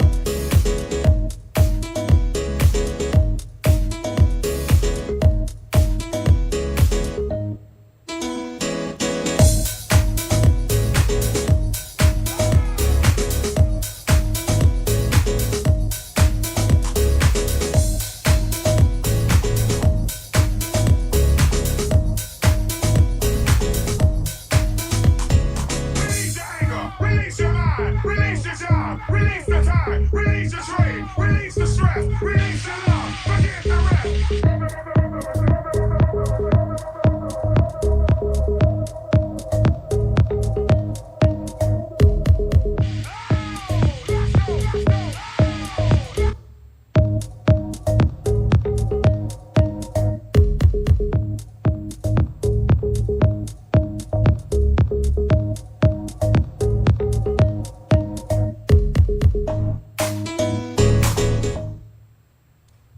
Ooh, yes, y'all. What do y'all think of that?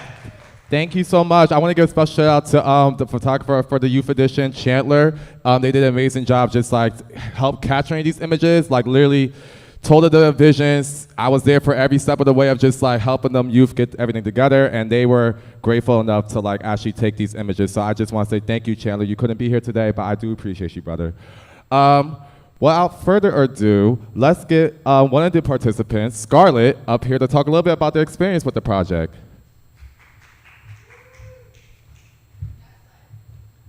I'm gonna stand near my picture because you know. I don't know if I should stand in front of it or if I should stand behind it. I don't know. I'm not trying to block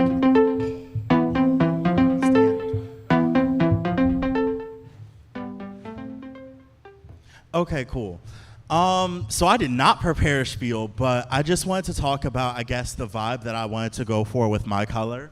I was a bit surprised when I got orange at first because I was like, oh, this is a color that I don't have on my wardrobe and that I don't normally wear.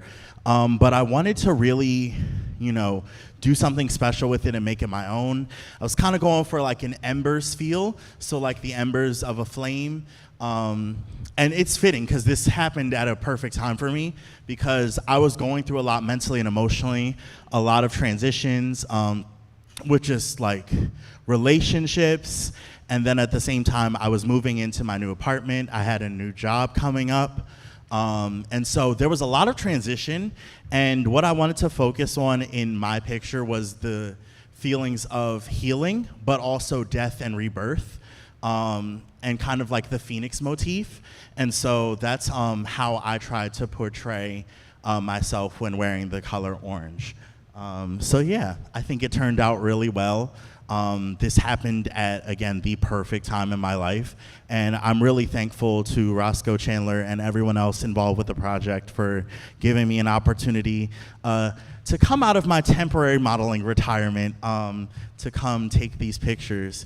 And I think they turned out really beautifully. I had a great time at the group shoot, shooting with everybody, and it was a really wonderful experience. And hopefully, I hope to continue being a part of this project in the future. This project is so important to a lot of people, and it can give people hope, saying that you too can do this, you too can live this life, and that there is community for you, and that it's worthwhile to express yourself and be your truest self. Thank you, Scarlett. All right, y'all. So now we're going to go to the second part of the project. Again, the Living in Color project started last year, and initially it was just catered to, albeit, you know, an older community, but anybody was offered to join. The youth edition was actually brought up by the youth from the Attic Youth that made me start doing this. So, without further ado, let me introduce you to season 2 of Living in Color.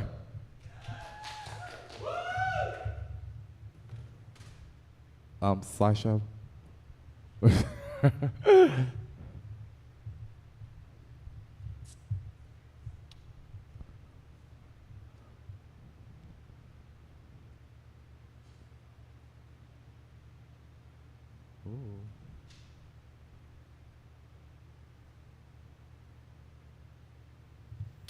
Yeah, so first up, as we go down the rainbow, we have red. This is Dex. Dex is a black bisexual, 25-year-old college football athlete and enthusiast. He's a Virgo, an advocate for youth and safe sex and resource. Red represents, give me 1 second, y'all. I do know what it means, just, you know, I have a list for a reason. Okay. So red represents life in the pride flag. And we asked Dex, you know, what is something that you, or in life that you're grateful for, or who are you grateful for in life? Dex said to never take any opportunity for granted. Take advantage for the most of your life. Use all your resources, take risks, and make opportunities for yourself. So that's why Dex really exudes the color red. Next up, thank you, Faith. We have Orange, who is by Suki from North Philly. She's 23 years old, a DJ, entertainer, and she is Cambodian Latina American. So orange for Suki represents healing. So we asked Suki, since orange represents healing, what have you healed from, and how do you hope to inspire others in the community who need healing? Suki responds, healing is linear. Healing is understanding duality. There is no right or wrong way to heal. I recently healed by being more kind to myself, extending that grace upon myself to realize that I am enough regardless of what I face and overcome. I hope others in this community will allow themselves to extend grace. Next up, we have yellow, represented by Brandon. Brandon is 24 years old, certified corporate patty,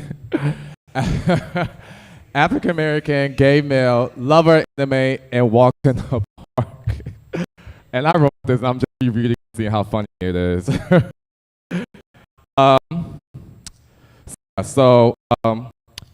In the project represents sunlight. Who represents yellow? How do you radiate positive energy within your life and others? Brandon says, I radiate light in my life and others by ensuring that people feel safe. I've been told that I brighten up this day just by my kindness alone. I'm able to shine because I am real positive. I am real and positive about my life. I'm safe sex around me simply because it's my, safe spaces. Safe space. well, yes, sex.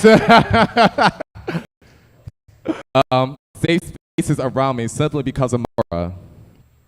Next up, we have green, represented by Wanye.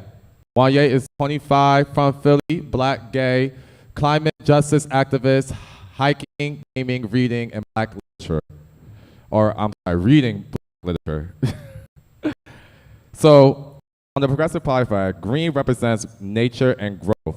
We asked Wanye, what is one way you want to have grown this year, and what would you tell someone in the community who's struggling with growth?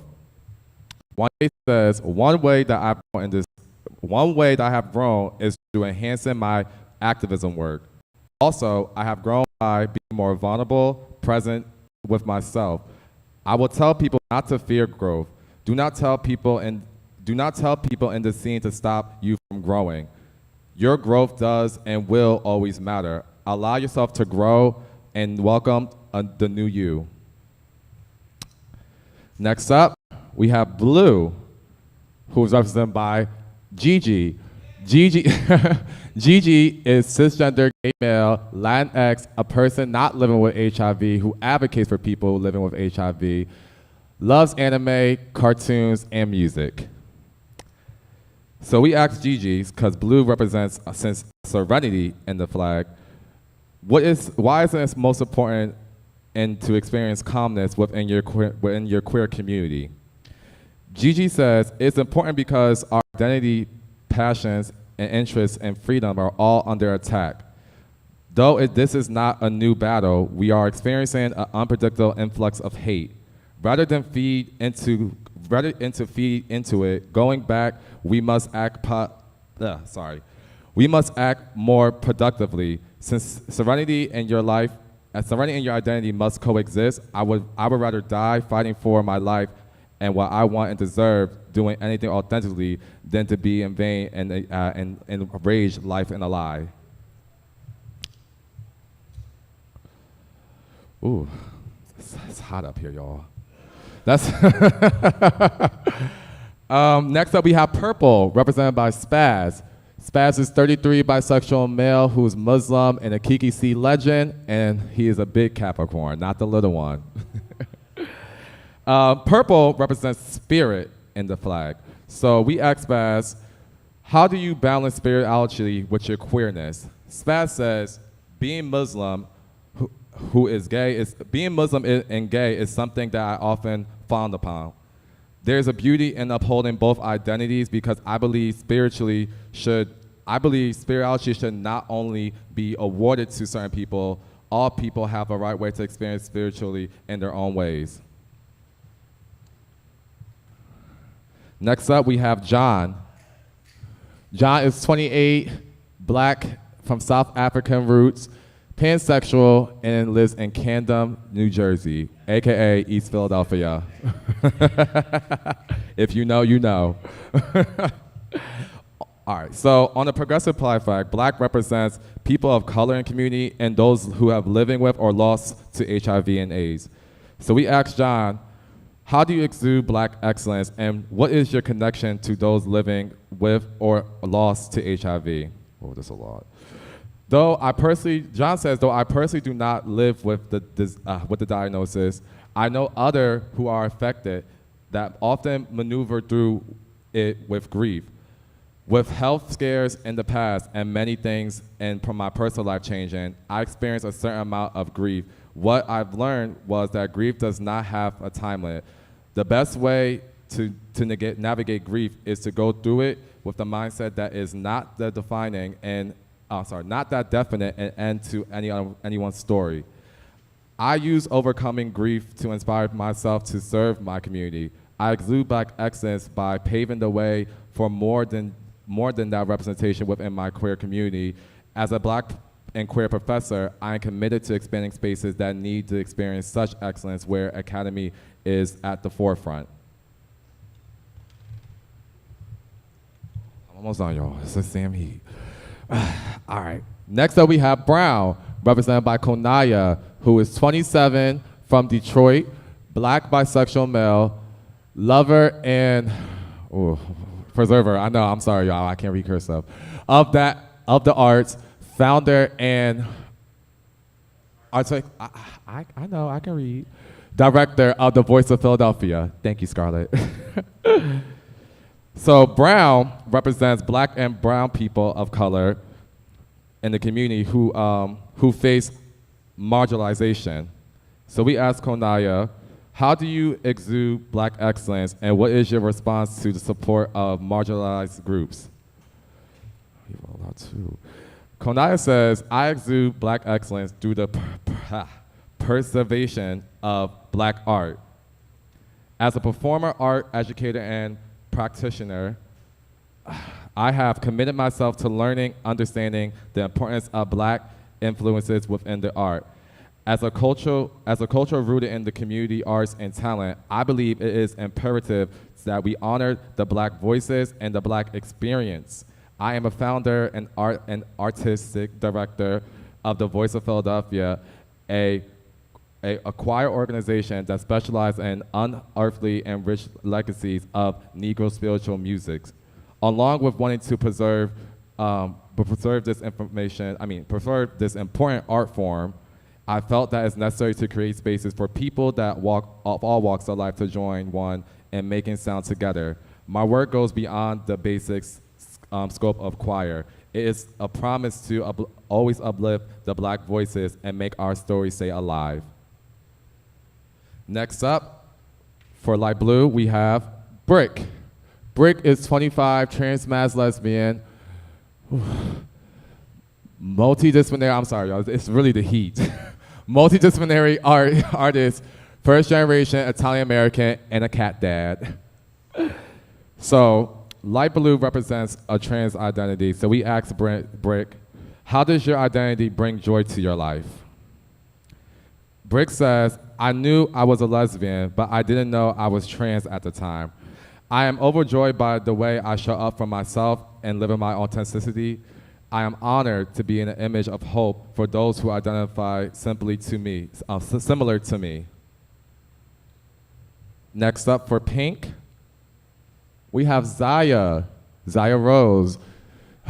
She is 21. Sorry, y'all, what did I say? Senator, I know, the sweat's getting in my eyes, I'm sorry. Senator American, Black, transgender, bisexual woman from West Philadelphia, community agent, scholar, fabulous, doing the most. So Pink also represents a trans identity. So we asked Zaya, same question, how does she bring her identity joy into her life? So Zaya says, due to being trans, I'm able to understand a different, more deeper part of myself. Though it's a hard path to walk, there isn't any other choice which is beautiful for my journey's sake.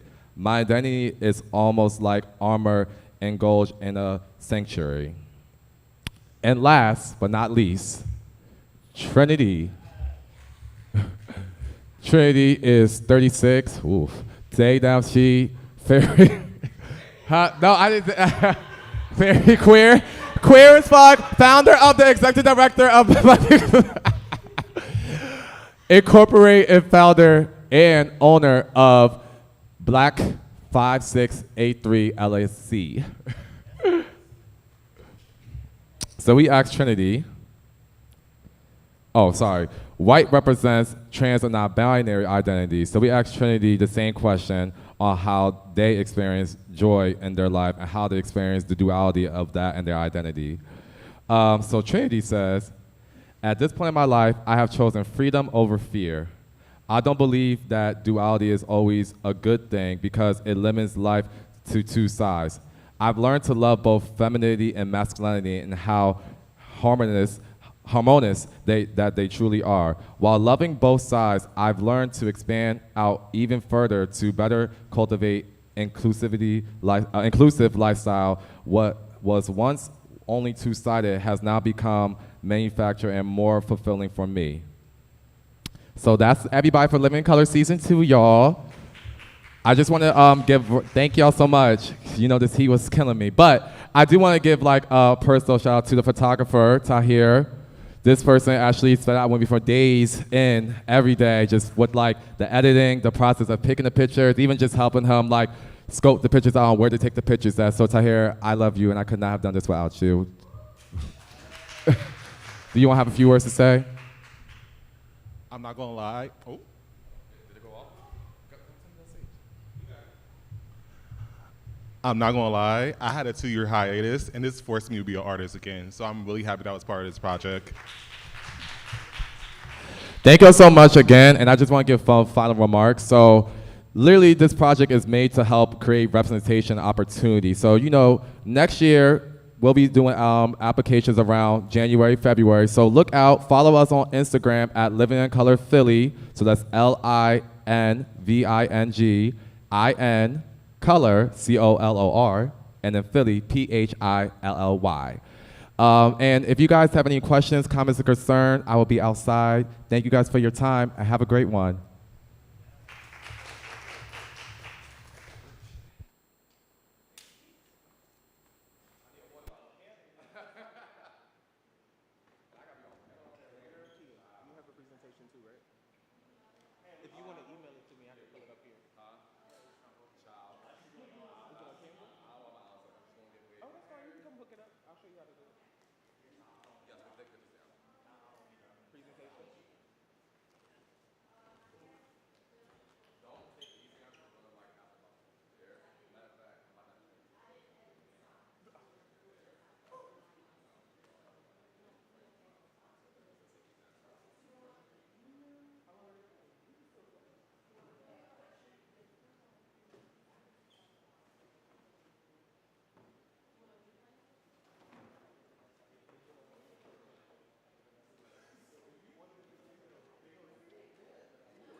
on point. Power to the peaceful, prayers to the war at the center.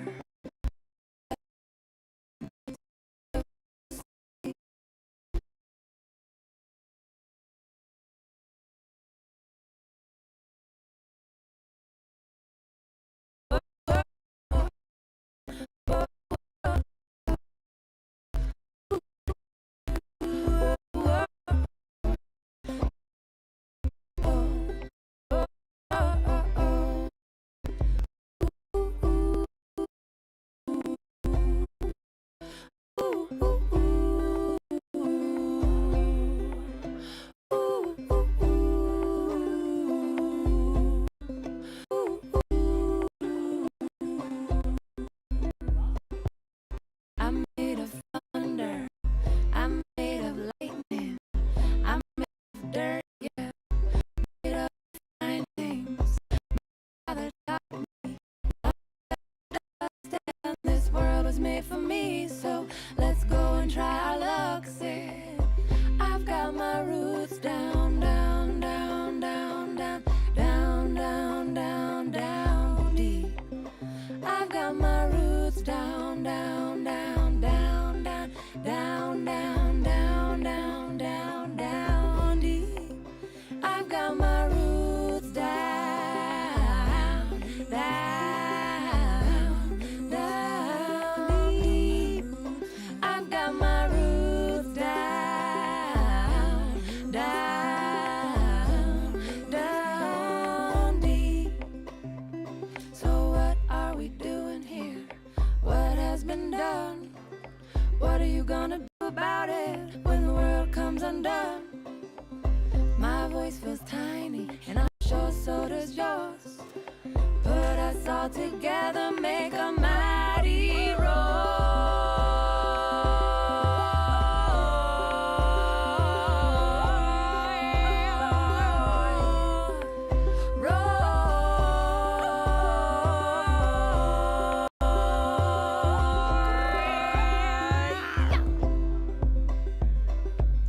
I am resilient. I trust the movement. Renegate the chaos. Uplift the negative. I'll show up at the table again and again and again. I'll close my mouth and learn to listen.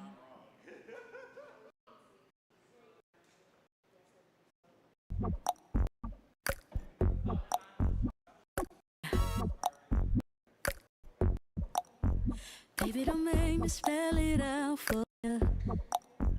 All of the feelings that I got for you can't be explained, but I can try for you.